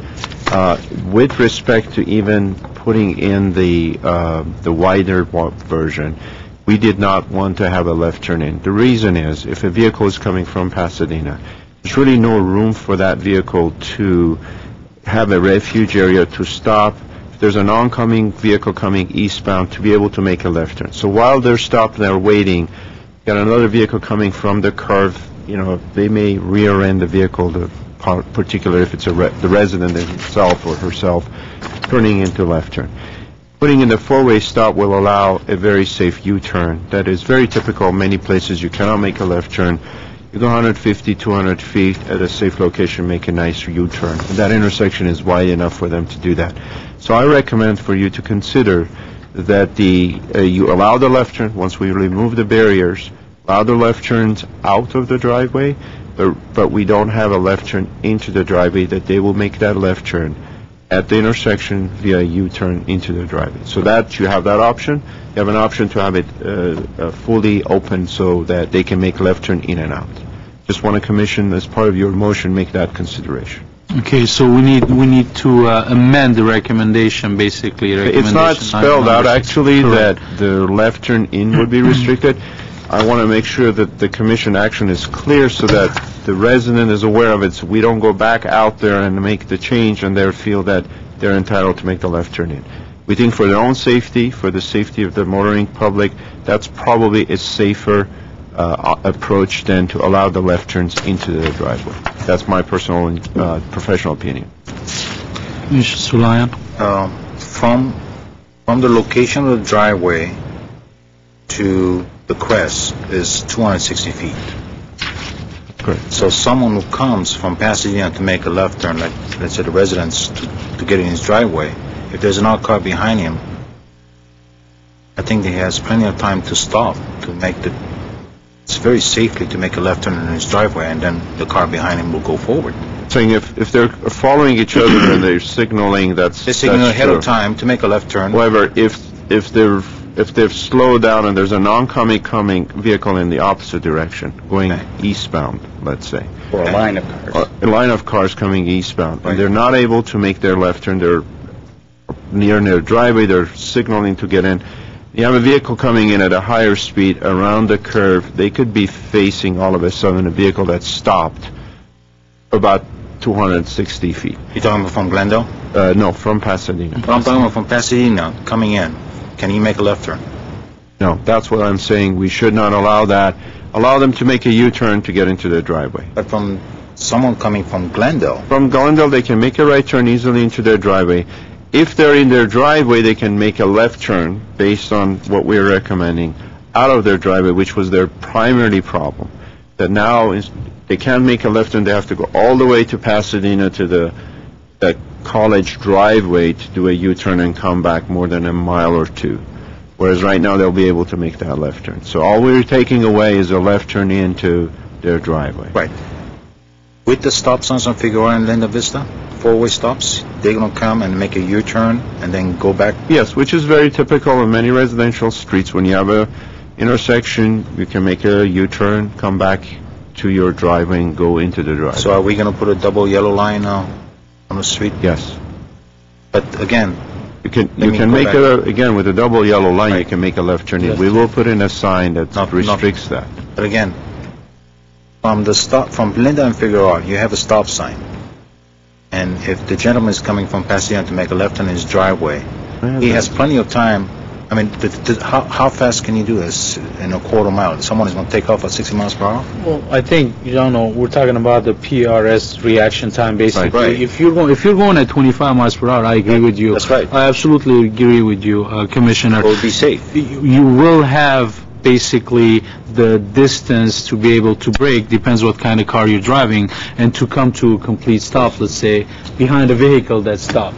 But you are still facing a situation where if a vehicle is going 35, 40, 45 miles per hour, and if for that 1 second they miss seeing the car and they come behind it at the last minute, we have winter coming, that area gets foggy, then he could rear end that vehicle. Essentially what we're looking at, if a vehicle is where my arrow is right here, right.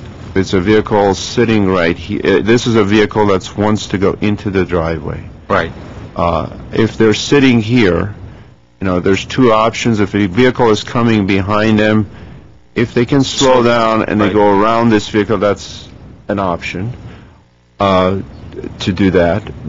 I'm concerned again, we're trying to make this as safe as possible. So the one alternative is, yes, somebody the resident who's going into their home, they'll slow down, they signal to get into their driveway. While they're waiting, there's vehicle coming eastbound in this direction, and he or she's not able to make their left turn. There's a possibility another vehicle coming behind them and rear-ending their vehicle. That's what I'm trying to avoid. Whereas if we don't allow the left turns here, they can go to the intersection, make a U-turn, and then get into their driveway. But that's 260 feet away, and then on the other side you have 140 feet. 140 feet coming from... I'm not concerned about this approach. I'm not concerned about this. All I'm saying is traffic, they will be facing, if a driver is making a left turn, you always have to give the right-of-way to the opposing traffic. That's correct. I'm not concerned about this traffic. All I'm saying is, because of this traffic, he's not making it left turn. Vehicle coming in fast, they could, rear end them. That's all. It's the same as if they're going out of their driving. So the residents, if you wish to discuss this with the residents again, I want to resolve this issue today. As I said, we can have two options. One option is to have a full access to this driveway at this location with the alternative 6 installing all the signage. The second option, which I believe it's a safer option, would be to allow the left turns out, but not allow this left turn in. That's all I'm recommending to the Commission for your consideration. I'd like to hear from the Commissioners first before if we have any questions to the residents. I think there's kind of an assumption being made here, and I'd like to confirm with the Demergens if it's true or not. And I think that assumption is that the majority of their travel is to and from Glendale rather than to and from Pasadena. And perhaps you might give us some idea of what percentage of the time you would be approaching from the Glendale side versus approaching from the Pasadena side? It's hard to tell. The issue is here that we probably never mentioned in front of you. This driveway been used 3 years, during construction, all kinds of drivers drove in and out. We have no accident. From Pasadena, from Glendale, big trucks, small trucks, backing up from driveway. I mean, you know, it's something that been proven that it's not dangerous. Now, at last minute, after everybody's going on number 6, we're changing. Why are we changing it? Well, we're not changing, just to correct that. That's what it's changed from report. No, the It's report, triggered by Commissioner Welch's very wise question, and he had a good point, and then Mr. Bagdanian responded to that question. It's not clearly stated in the report, but it is there. that's right. Or is it there? I don't know. The report, as I say, I'll take responsibility. We should have addressed that in the staff report, saying that, is this a complete left turn full access driveway, or is it limited access driveway? Commission has the choice of either way, either a full access driveway or restrict, allow left turns out, limit left turns in. I believe in our earlier staff report, even when we were in the other option, if you can, Commission, give me 1 minute. Yes. We I did do state recall that- discussing that this we issue. said even with one of the alternatives that the left turns will not be allowed under the alternative, which was Okay, in the earlier mitigations, in the left turns, earlier inbounds were not allowed in any of this. Even if we were going to do the widening at a cost of $700,000 to $800,000, we were not allowing left turns in. So basically, what we didn't carry that forth into the recommendation number 6. We should have done that in hindsight. Right. But that's why, thank you for bringing it up, because this is what I was concerned about. If the Commission doesn't address it, we walk away from the Commission meeting. Mr. Demajan has every right to argue that Commission approved full access driveway versus half access driveway.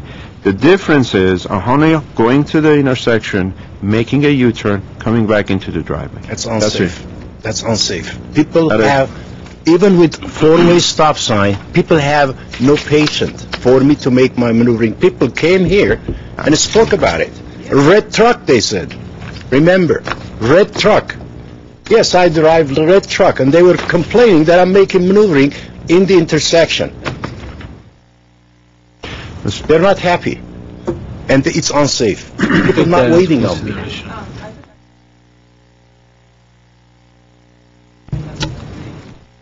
Safest is using. We've seen that email. You gave it to us a couple of months ago. Yes, yes.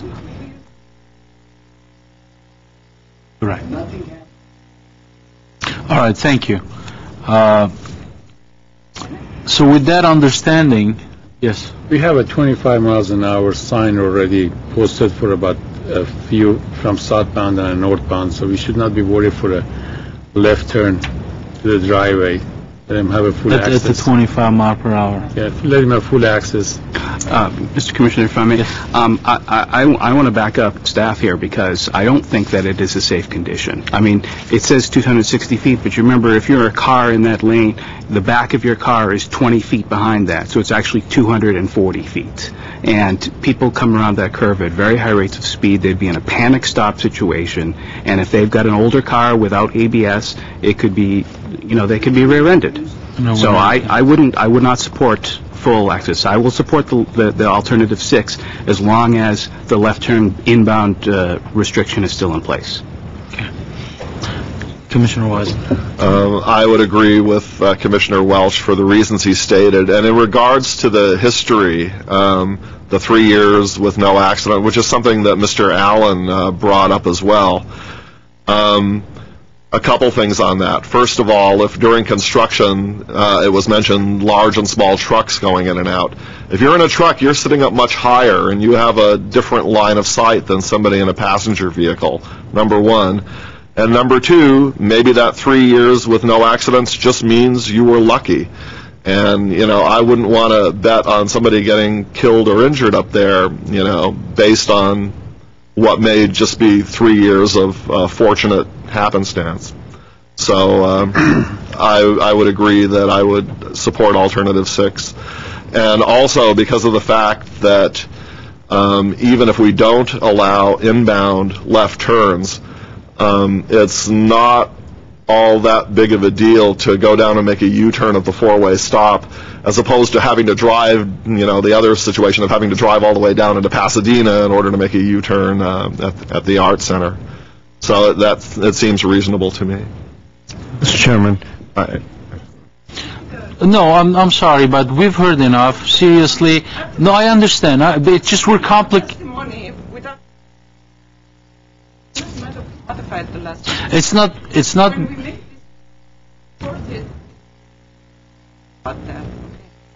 It was discussed in the past, a couple of months ago. Even if it wasn't part of the study, Commissioner, I'm not gonna allow any more talking. Even if it wasn't in the study, Commissioner Welch brought up a really good point, and we could have added it right here and amended the motion. But we have email communication saying that at Figueroa and Linda Vista, it's not safe. This is from Tom Mitchell. I understand and I that. gave you the email communication. It says that. That's And also the people, without the four-way stop sign, it's not safe. With the four-way stop sign, it's a different but condition. still the area, the neighborhood, they don't like us to make a left in that intersection. And this is the fact. And right now with the delineator, we still make a left into our driveway with no problem. I understand. When we come from Pasadena, we still make it and there's no problem. You have the delineators. How can you make it? We could still make it. Okay. Even that we could still make it, Okay, just to let thank you you. know. Thank And there's no problem. Thank you. It just, I don't understand. All this thing is being big issue. There's nothing. It's very simple thing. All this started with. I'm going to stop it. Ruby, I'm going to stop it. I have a I don't comment. want No, I have a comment. comment. I'll take I have a it. But comment. yes. I respect all my commission members for what they believe in. I happen to be also an engineer, so I feel the four-way stop sign on Figueroa and Linda Vista, if we amend this, I feel it will be less safer, this is my personal opinion, than making a left on the residence neighborhood. Now, I understand what Jano said, the distance, and I understand Mr. Welch said it's actually 240 feet. But to me, making a U-turn on a four-way stop signs, it's a lot safer. It's less safer than getting them, safely. Like she said, I guess they're violating the rule. They taking the second street and making a left turn on the driveway. I think it's plenty of distance. Now I know what the standard says. I know we're implementing. Let's put it this way: if we implement the 25 miles per hour, and we have additional 2 signs, one with the solar and one with in advance, that there will be a stop sign. Lush. It will still be less safe than making a U-turn on a four-way stop sign. And we have three signage before coming to the driveway. 3 type of warnings. Now, let me ask you a question. Remember, Figueroa is on a downhill, and including north and south. So someone who comes and wants to make a U-turn to go back to his house, to me... Let me ask a question to staff. Are we installing stop-ahead warning signs, well, in this case, would be south of the curve? What we are we have a advanced 25 mile an hour speed. Okay. We have a 25 mile an hour speed with flashers. Past that, we will be installing a stop ahead sign, and then we have a four-way stop. That's what we're recommending. Okay. Would you consider installing a stop ahead sign before reaching point F? I know it won't be per the guidelines. In advance of the flasher? Yes. We can look into it. There is a certain, as you know, the Caltrans manual has X number of feet that you put in a stop-ahead sign. I don't have that exact dimension top of my head. 250, if I'm not mistaken. Because you can't put in a stop-ahead sign too far in advance. Unless you you put a stop ahead there and then put another stop ahead here. Yes, I'm talking about doubling it. Doubling the stop ahead. I mean, it is a catch-22. I'm having a hard time with this, and I absolutely understand both commissioners, and my position is leaning towards that way. But hypothetically, what we're saying here, knowing that the speeds will be higher, we're saying let's sign it. Basically, this is what we're saying. Let's sign it for 25 miles per hour. Okay, that will give them the adequate sight distance, and now they can make a left turn. Am I correct or wrong? Yes. That's what we're doing. Now, assuming a vehicle makes that left turn based on these conditions at the curve, they will have enough distance to brake and come to a stop if a vehicle was parked at the driveway to make the left turn. It's not safe condition, though. I absolutely agree. Okay, but it is a catch-22 situation, and we'll be making a recommendation to council. We're not making any decisions here. I feel that if we're to install a stop ahead, double up the signs, and if we're to install another stop ahead sign, then that should help the situation. I also agree with Commissioner Sulayan and Mehrabian that based on the width of the street at this location, I don't know what type of vehicles you drive, if it's an SUV or not, and if you have the radius or not. It's not as safe as to make a left turn at the stop sign, not from the point of view that an oncoming vehicle can hit you. It's just that you're not expected to make that U-turn at that location. I've tried to make it, in my neighborhood some places, and it does create a situation where when you come to an all-way stop, nobody expects you to make that U-turn, and based on the width of the street that we have here, then you really need to swing wide, come around, and then almost hit the curb and come back. So I have mixed feelings about it too, to tell you the truth on this issue. Yes, Commissioner. Could we see the slide with the overhead picture? That was the picture. Yeah. Can you turn Now, can you show us at what exact point where the stop sign would be located on the westbound? Pretty much we try to put in the stop sign, you have a stop sign and then you have a stop bar. What we're trying to do with this lane configuration that you see here, we're trying to make this intersection a little smaller. It's just too big. We have to put in a stop sign probably here at this, there's one over here. We want to put one in here. With respect to the stop bar, it will be approximately here. There's some trees. I can't exactly show you where it is. So this will be the movement that's coming in here, making it, it's a very large intersection, unlike any other residential intersections where they're very narrow, to allow a left turn. If this was as tight as the other intersections, I would say, yeah, there will be a difficulty. I think our staff, and I don't have access to that email that was mentioned, our concern originally was if this was an uncontrolled intersection to do that U-turn. That's what I believe Mr. Mitchell had discussed in his email. Whereas now we're putting it in a four-way control, and that's why four-way control. So oncoming vehicles, if somebody is, as if you're making it, oh, sorry, can you go back?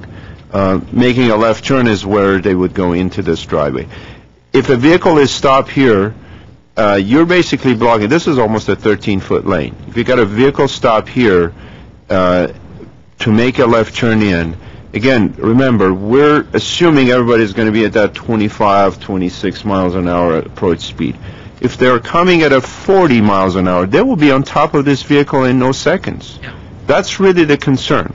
So that's why I raised it. If you look at the original staff report that we provided to the Transportation Parking Commission, on page 16 of the staff report, under alternative 4, where we're recommending the one that is saying let's add additional lane, the cost of $700,000 to $800,000, we're saying inbound left turns would be prohibited via regulatory signage and pavement markings.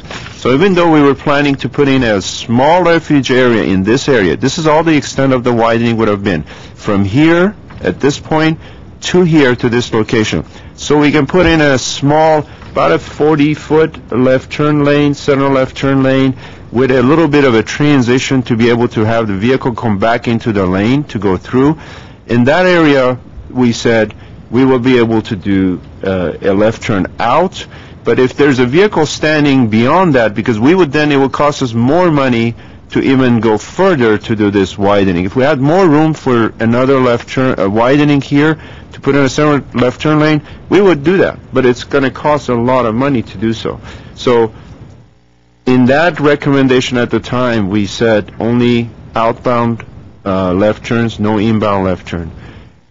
I wished we had clearly stated that in the staff report. This is not something we did, but that was our intent. And I thank you for Commissioner Welch, for bringing that up. But again, it's a commission decision. If you wish to go step by step, allow full access, and then restrict it if there's a problem, that's an option. Or we can go full access, partial access, left turns only, with limited left turn in. We can observe it, then allow the left turns in as well. That's another option. General, I know I asked it before. Is it still permissible? I mean, can we look into putting right up above when you're coming from Pasadena at the crest level to put a stop sign? No. That would not. We would not recommend it. It's not good engineering. Doesn't meet any standards. There's only one or two locations I know in the city that we've done that, but that's a very extreme location where you totally have no sight distance availability on both sides of the curve, so you really don't see that. And that's the only location we presented to you at the last commission meeting. At this location, putting in a stop, all it's asking for is people are going to violate it, especially at night. They're not expecting a stop sign in the middle of the roadway, and then they go through. But I certainly appreciate Commission's dilemma in this location. We have our own dilemma. We're trying to make it safe for everybody. Some inconvenience to the residents that we're now allowing them to be able to make their left turn. And yes, we do make an assumption that there's more of their trips are occurring coming from Glendale versus coming from Pasadena.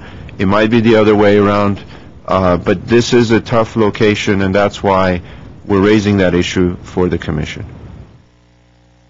What I'd like to do on this left turn in issue,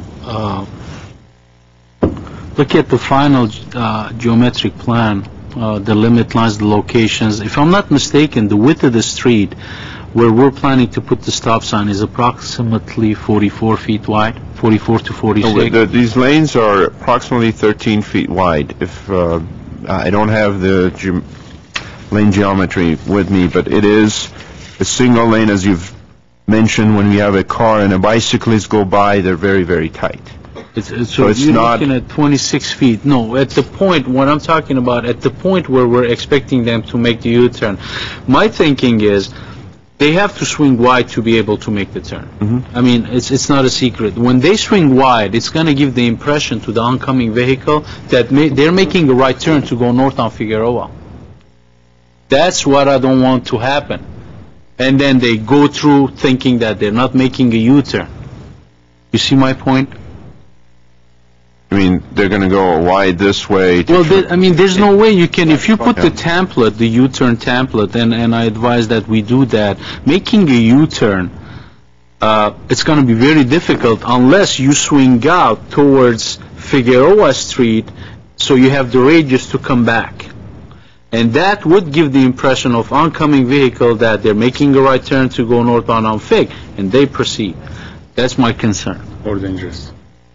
So, Mr. Chairman, if I may, I mean, absolutely. The ability for the homeowner to make a left turn there is really not part of what we're being called upon to make judgment here or make a recommendation on. We're just being asked to make a recommendation on in and out of the driveway, not about left turns or U-turns at the intersection. So, I understand, but I also want to help staff with this issue because they've been dealing with it for the last so many months and years, and I know Jana wants to bring it to a halt and to close so they can get on with their life and concentrate on some of the other issues.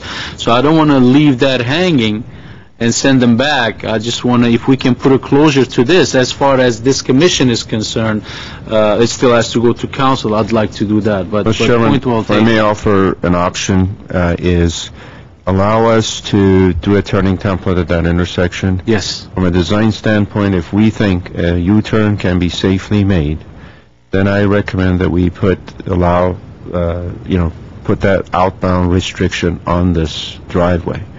We cannot make that, safely. It's really a relative safety. Is the U-turn easier to be made versus having a vehicle stop to make a left turn, to put the possibility of an oncoming vehicle going westbound and rear-ending that vehicle?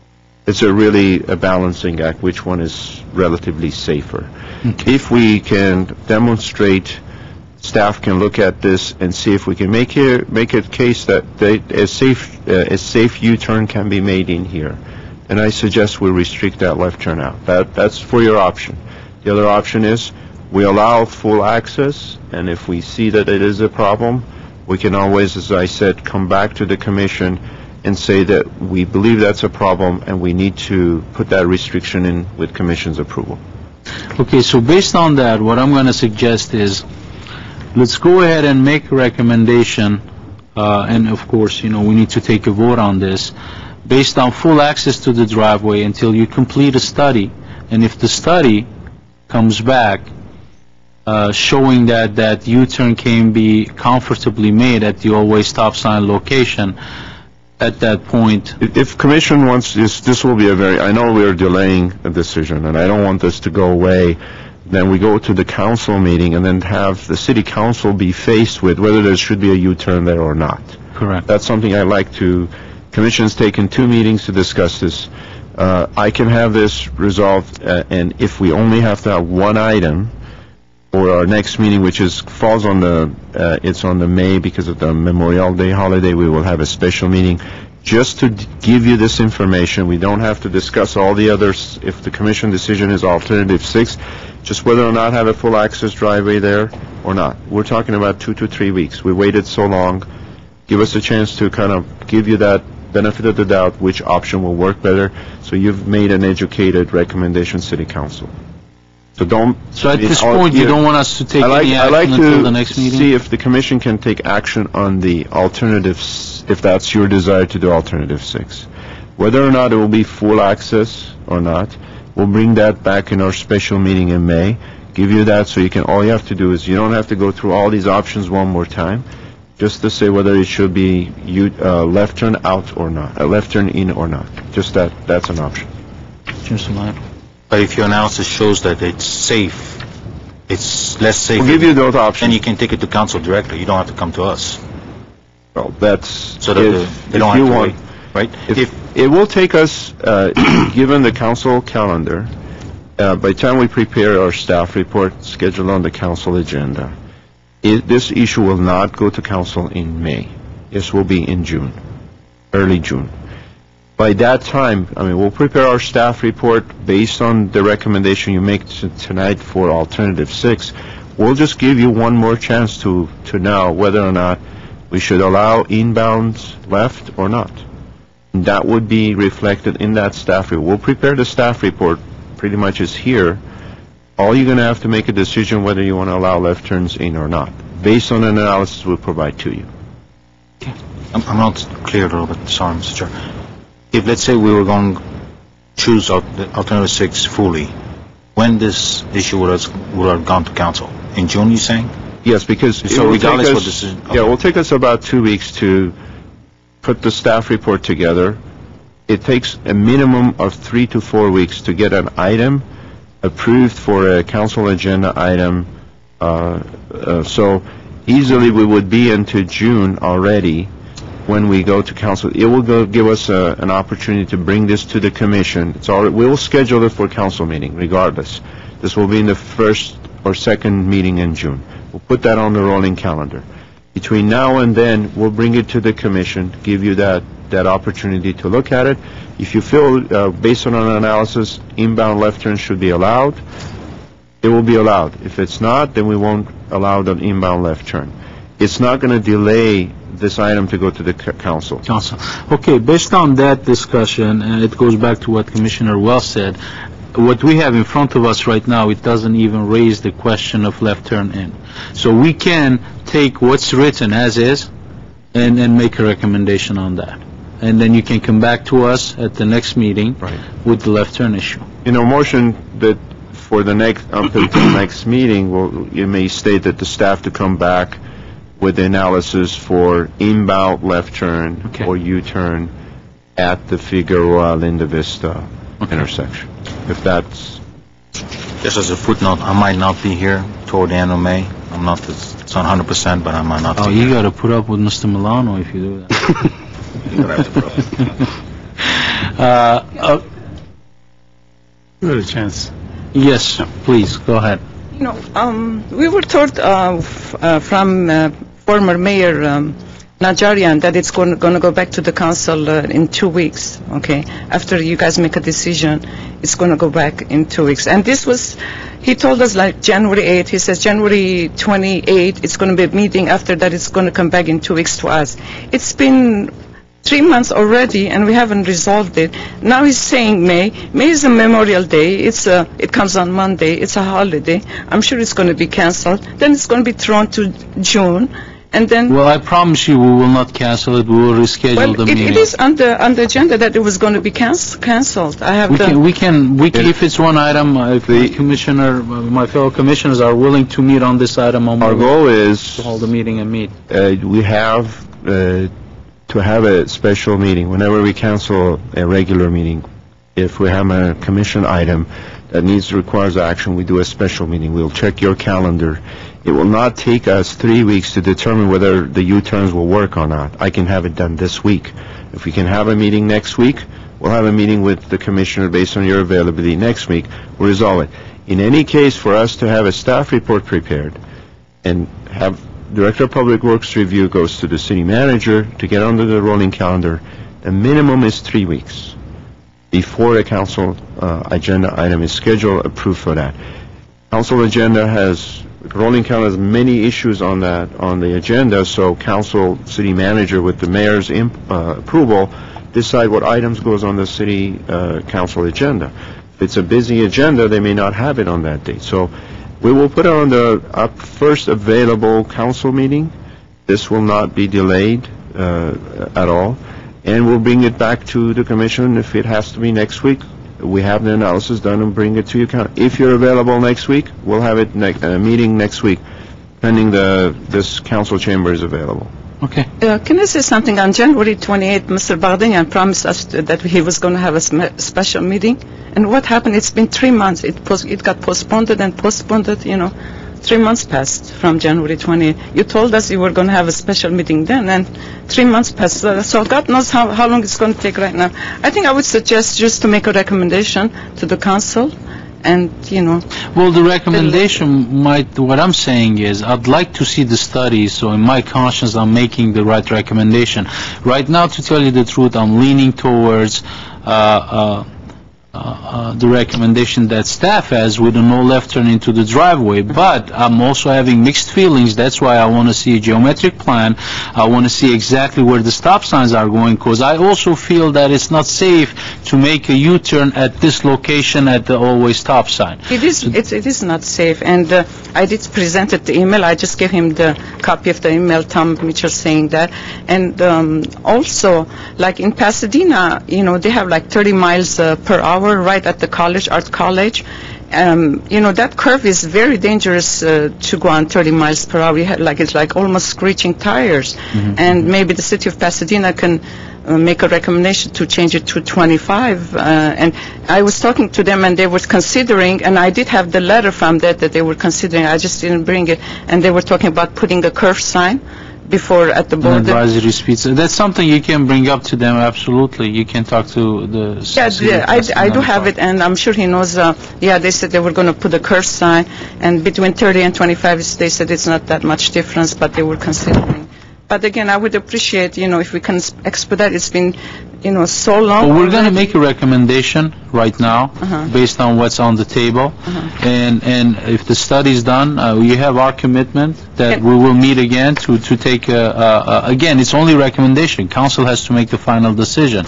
But I think all the commissioners nodded their heads when Mr. Baghdanian said that, you know, if we have it ready next week, we will meet next week, and we will take a decision on it. And as far as when it's going to get scheduled for council, we don't have any control over that. Well, yeah, they told us 2 weeks, and I do have the tape, and they said it would come back in 2 weeks. If they told you 2 weeks, because maybe it's 2 weeks, but you also need to consider that staff, they need time to prepare the study or have you. Yeah. Yeah. And Also, if you could ask them, if it's going to be a special meeting, if you can decide right now, like if it's going to be in 2 weeks or a week, if we can decide now to come back here, I would appreciate. So we The don't have minute to the wait study is another 2 done, months. Mr. Bagdanian will give me a call, and then in turn, my fellow commissioners will get notified, and based on availability, of course, because some of us do have a life, we have a job, and we have other things to do. If we're available, we will come together and we will make a decision. You have our commitment on this. Thank you. Commissioner Welch? I did a draft of a motion, if you want me to. Beautiful, because I was looking for it first. Okay, this is my suggested draft. While reserving the city's right to reimpose left-hand turn restrictions at 3612 Linda Vista, the TPC recommends the adoption of mitigation strategy number 6, with the final determination as to whether to allow full left turn access or only outbound left turn access to be determined by the TPC at a special meeting later in the month of May. Are you a lawyer? Couldn't have said it better myself. Thank you, I support Commissioner that, Mr. Welch. Chair. Thank you. We have a second. Let's do roll call. Commissioner Moravian? Second. Commissioner Sulayan? Yes. Commissioner Weissman? Yes. Commissioner Welch? Yes. Chairperson Sahakian? Yes. Thank you. Thank you for coming. Mr. Chairman, tomorrow we will check the availability of the City Council chambers. We will fax, email to all commissioners as to your availability for a special meeting. And then as soon as we know what your dates are, we will send you a notice. We'll inform the residents as well that, you're going to have a special meeting session bringing back to you the options as it relates to the inbound left turn. Well, it's not only that, John, And, because geometric- also, it is Memorial Day, and I'm probably like Commissioner Sula is not going to be here, some others, it's a holiday, so this will also replace that meeting. Exactly. Yes. To say if we can do it next week, if your calendars are clear, our council chamber is available. We'll schedule it and get it done so that we can get it to City Council as soon as possible. That's great. Thank you. Next item, please. Item 6B, Director of Public Works regarding report regarding the cancellation of the May 26, 2008 meeting of the Transportation and Parking Commission. Item 6B1, motion canceling the May 26, 2008 meeting of the Transportation and Parking Commission.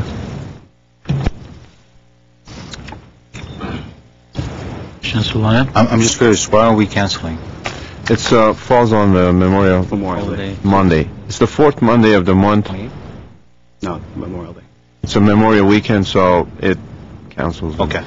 But we can reschedule a meeting regarding this a week earlier? Yes. So, okay. Yes. But the motion right now in front of us is to cancel the meeting on that day, which is Memorial Day. So I need a first, I'll move the motion. I'll second it. we can thank you, roll call. Commissioner Moravian? Yes. Commissioner Sulayan? Yes. Commissioner Weissman? Yes. Commissioner Welch? Chairperson Sahakian? Yes. Thank you. Next item, please. Item 7, Commission staff comments, updates. Commissioner Sulayan. Some comments. I know I've asked that before, and I know it's Caltrans directions. I just want to know the status about the San Fernando exit on Signal. And I know I've been asking this quite often. Basically, all the exits from either Brand or Glendale Avenue, are those lights synchronized by now by Caltrans? Do we know, are they going to synchronize in the future, or are they planning to? Specifically, when you come, on high rush hours, getting out of any exits takes like 2 or sometimes 3 just to make a left turn or a right turn. The way it's congested, especially when you get up from Glendale Avenue to hit Monterey, there's a queue that blocks the whole exit on Glendale Avenue. So Those are city signals. Are we talking at the off-ramp? some are Caltrans, some are city. I'm not sure which one. The signal at Monterey, coming westbound exit at Monterey, right from 134. Yes. That one is a Caltrans intersection. The intersection of Monterey and Glendale Avenue is a city intersection. We are planning to upgrade that intersection. We had some funding issues that has slowed us down. But the design is complete, so as soon as we get all the funding, there's some state federal funding that's available. We get that fund, that intersection will be changed. As it relates to the freeway interchanges, those are all the two ramps at Brand and Central off-ramps and on-ramps. Those are under jurisdiction of Caltrans. The ramps are synchronized, but because they're under jurisdiction of Caltrans and then we have our own signals to the north or south of that, there's always a problem getting Caltrans to run their ramps signals while they're trying to limit the amount of vehicle that gets onto the freeway with the ramp metering. So there's some monitoring that they do, and essentially backs up the traffic on the city streets. We are in discussions with Caltrans to improve the ramp metering. In other words, allow us to get more vehicles onto the freeway from the on-ramps so that we reduce the backup on the city street. So it's a very tight, discussion with Caltrans, because ramp metering, the whole purpose is not to allow all this traffic getting onto the freeway, because it makes the mainline traffic, as you see, the congestion on the freeway. So they basically store some of that traffic onto the city street, but there's a limit to it that we can handle. We've reached that capacity. So we're telling them, look, we can't handle this anymore, especially on Brand Boulevard as you're trying to go northbound at the PM peak hour. That's correct. We have a very long queue northbound all the way basically to Lexington and further south. So it is causing problems as to 2-3 signals to get onto the freeway or getting off the freeway by that same token. So we are in discussion with them. It's not an easy thing because there's not enough capacity at the interchange or on the ramps to be able to manage the amount of traffic we have at the interchanges. Okay. And the other questions I have, I know what Mr. Milan spoke. I was kind of, I'd be curious to know, I would love to study this regarding parking congestion in downtown Glendale, or the mobility study that we've done in the past, just to know what the status is, if some of them got implemented or not, or if we need to do further study on those. So that, I know the town center is coming up next week. If those have already been implemented ahead of time, what's the status, and so forth. And I don't know, also, the last question is, what are the plans once the town center gets open? Are we going to have policemen directing traffic in and out for a while until people get used to it? Do we know?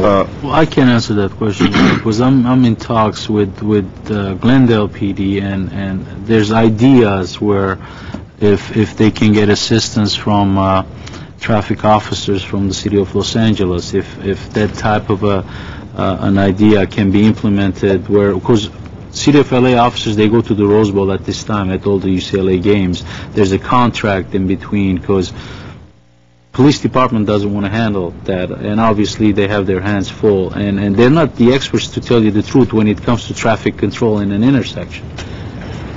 So that's one idea, and then the second thing is that they did call me to sit down and then take a look at the whole traffic management plan. But initially, you will have police officers, motor units at the intersections monitoring and controlling. With the Americana, for the past 3 months, we've been working with the Americana in anticipation of the Americana opening. We've developed a traffic management plan that is part of it is internal, that how they're going to manage the traffic that is entering Americana from all the different access points, and when they exit, how they're going to exit and which directions they're going to be. So we've developed a plan that the developer actually is funding part of that, adding changeable message signs in advance of approaching Americana, and as traffic is exiting, which directions to go. Our Traffic Operations Center is going to be activated with our staff and police department staff. We've added additional CCTV cameras all around the intersections at Americana, namely at Brand, Colorado, Central Colorado. We already have signals. We will be monitoring the traffic during the day and at night on weekends. and the police officer will be in the Traffic Operations Center as well, looking at the traffic conditions as it develops. If there's congestion, police officer will be sent to those intersections so that they can manually also manage the traffic. Internally, there's a very elaborate management plan that Americana ownership has put in place. We've been working with them in conjunction with our Glendale Police Department so that we can make sure that this first 2-3 months, because anticipation of a large crowd coming into the city, we can manage the traffic. We can manage how they come in. We can manage how they exit. So that's the other thing. If we know there's a lot of people exiting, instead of sending them up Brand, we will send them down to Colorado. We may restrict left turns, not allow left turns at some intersections so he doesn't back up. So it's a very elaborate plan that is put in place. After the first week, as we get a feel for the traffic, we will make adjustments. So it's an ongoing traffic management plan. I know Mr. Sahakian does this for a lot, and I've also recommended that we get assistance from City of Los Angeles. That's why the contact was made, so that we can manage the traffic the best of our ability. That's in the works right now. How about the status of the mobility study that we've done? Mobility study, Mr. Chairman, if you want, I took notes of a number. I would just give you an update on a number of these issues. In general, some of the speakers made comments of what items come to the Commission and what items don't. As it relates to service contracts, for example, we are in the process of procuring a service contract for our Beeline operation. It is somewhere in about $28 million contract. As a matter of policy, we've always taken those items to the City Council. It has not come to the Commission. Council directs us to bring it to the Commission. We will do that. Commission has only been involved in traffic calming issues, environmental issues, on the parking issues, and as it relates to the mobility plan, we brought it to the Commission. We presented the mobility plan to the Transportation Parking Commission. There are several components of the mobility plan. Since it was approved, we will be working on it. That will come to the Commission. One of which is installation of parking pay stations on Brand Boulevard. Parking meter rates that we've been working on, that will be coming to the Commission. Our short-range transit plan was presented to the Commission. We have not implemented because we're working on our transit funding for the next 3 years to see how much money we have available so that we can implement the short-range transit plan. Once we have our transit fund projections, that will be coming to the Commission. These are not items that are ready to be presented. When the mobility plan was approved, there was a short-term, mid-term, and long-term implementation plan. The ones that I just mentioned, it was in the short-term 1 to 2 years. So we are right now in that timeline with respect to the pay station, parking rate structure that we want to recommend to the City Council. It will come to the Commission. Our short-range transit plan has come to the Commission. If we are able to implement it based on the only thing that's holding it up is our transit funding projections. We're working on that because we receive additional grant monies to buy additional buses. We have some additional grant monies for our maintenance facility. Once we plug that in, got approval from our finance department that works for them, we will bring that to the Transportation Parking Commission. As it relates to the downtown on-street parking, in conjunction with the parking meter installations, we will be looking at the whole downtown area for a major preferential parking area, because once you put in parking meters, employees are going to find residential streets to park. So similar to what we did around the Community College, there's that option in the mobility plan to bring it to the Commission for you to review. So this is going to be a very busy year. I would anticipate that we are working on these things. I can give you a progress report, but it's not a complete product. City Council also approved to bring back Nelson Nygaard to actually work with us to look at the mobility plan, see how it's progressing, and in the downtown area to develop a transportation improvement district so that any new development potentially can pay a fee, and accordingly those fees will go toward transportation improvements. So we just got approval for that. It will be coming, we're meeting with them this week. As they put together a plan, that will be coming to the Transportation Parking Commission. So many of these issues are going to come to the Commission, but they're not ready yet, so we're working on it right now. Capital improvement programs, those only get approved by the city council. So all departments put a capital improvement program. I will ask Mr. Zern that we will, at your next meeting, we will give you the Public Works Department's capital improvement program as it relates to the transportation. So what are we asking and what the council will approve. In the budget sessions that are coming up in June, the CIP will be reviewed by the city council. We will bring that back to you, I mean, in advance of that, what we're asking as far as what gets approved by the city council. Let's see. There were comments made with respect to the operation of the B-line, the CHP inspections. You know, we don't agree with that, none of those. And those will be presented to the city council as part of the contract award as it relates to our contractor that is currently operating the B-line operation. Liquidated damages, all of those things will be presented to city council, and we'd be happy to bring that to the commission as well if you're interested. In the past, as I said, service contracts have gone to city council for approval. I have, me personally, I don't think the commission should be involved with service contracts. It's a council decision. There's a budget thing involved in it. If it's an informational item, that's fine. We can hear about it. But as far as having discussions on those items, I don't feel that it's our position to do that. There are aspects of that we may bring to the commission, and there was another item was new technologies that, as I said, we'll be happy to, as we advance, put all our technologies in place. We will bring that to the commission, you know, show you what improvements we're planning to have in the downtown area. We've applied for some grant monies under Prop 1B. I'll be happy to bring that back to the commission to see what we're doing in terms of overall. That would be nice. Yeah, traffic mitigation, traffic congestion management, and so on. So those are all essentially in the works, not that we haven't brought to the commission because they're not a complete product. As they get developed and then finalized, we'll be happy to bring them to your attention. If there's some other areas that you're interested, we'll be more than happy to schedule it in your agenda. Quickly, you just remind me, what happened to the cameras? Remember about 2 years ago? The red light cameras, right. They're already in place and they're operating at 3 locations. And we don't have the results yet as the citations are being issued.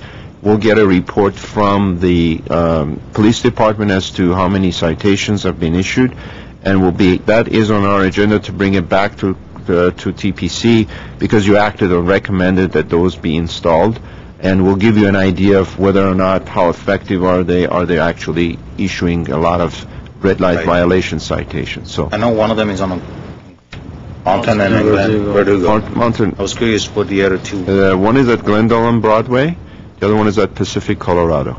There's 3 locations, so watch for them. Yeah, we saw the signs first, and then about 3 weeks ago, the hardware was installed. You can see a change of behavior, definitely, from the driver, especially by the college. Big difference. Any other questions? Yes, Commissioner Wise. There was a presentation recently given by Caltrans to the Crescenta Valley Town Council, which is the elected advisory body for unincorporated LA County. And it was a presentation on the Route 210 congestion relief project. And I'm not sure to what extent the staff and my colleagues are aware of that. But this is a very large federally funded project to help increase traffic flow along the 210 corridor all the way from San Bernardino to Interstate 5. And among other things that they are doing freeway-to-freeway connector metering to the 210 from the 605, the 2, the 118, and the 57 freeway. And what I'm primarily concerned with is the metering from the 2 to the 210. Because I think there's a chance that when it actually goes live, there is a potential for traffic to spill over onto Glendale city streets. And I have some information here on the congestion relief project, including the contact information for the Caltrans project engineer who's in charge of it. And I just thought if anyone's interested in this information, I'd be glad to provide either a hard copy or a soft copy of it. Thanks. Well, just like they're gonna turn carpool lanes into toll lanes, Yeah. I think we should adopt a policy. If you take an exit within the city of Glendale, you should pay something if you don't live in the city. And it's actually the same situation, what you refer to as the MTA decision to turn the HOV lanes into toll lanes. And it's the same thing. You can get federal money if you're going to do that. If you don't do that, you don't get the money, basically. That's a good point. I have a small recommendation. On Brand Boulevard, south of Colorado, the parking meter is not going to work because people are trying to buy a car. They cannot park their car, put a coin, and go and park another place. Several people are going back and forth from south of Colorado and north of Las Vegas trying to shop for a car. I don't think so the parking meter is going to work. You're going to put it over there.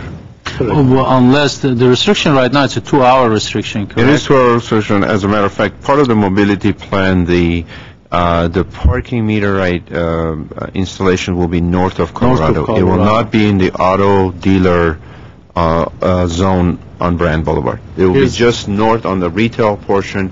It will not impact the auto dealers. It's north of Broadway. Here's what happened. They're going to park in the south of Colorado, walk to the north of Colorado. That's what is going to happen, and going to eliminate the customer parking for other companies that are trying to sell a car. Now, the 2-hour restriction will stay the same from what I recall. Still will be so it just, you still have the same limitation, except you're paying now. But in the auto dealer zone area on Brand, we will not have parking meters. South of Broadway. Potentially, people could park down in that area, but it will still, the 2-hour enforcement will be there. So essentially, we will not alter that, even if more people try to park on that area which is not metered on Brand south of Colorado. They will still receive citations if the employees want to park there all day. And that will happen. You're absolutely right. You will see people parking for free south of Broadway and then walking to north of Broadway. It's for if it's 2 hours, they don't mind. In 2 hours, they can do their shopping, but it's going to eliminate for parking for the people that are trying to shop for a car. For a dealer, they're going to have a little hard time. Put in your... Make a note of it. Okay, if there are no more comments, then can we adjourn? I get it first. Move to adjourn. Okay, can we move it? Okay. Second. Item 8, adjournment. Commissioner Wiseman moved, and Commissioner Sulayan seconded.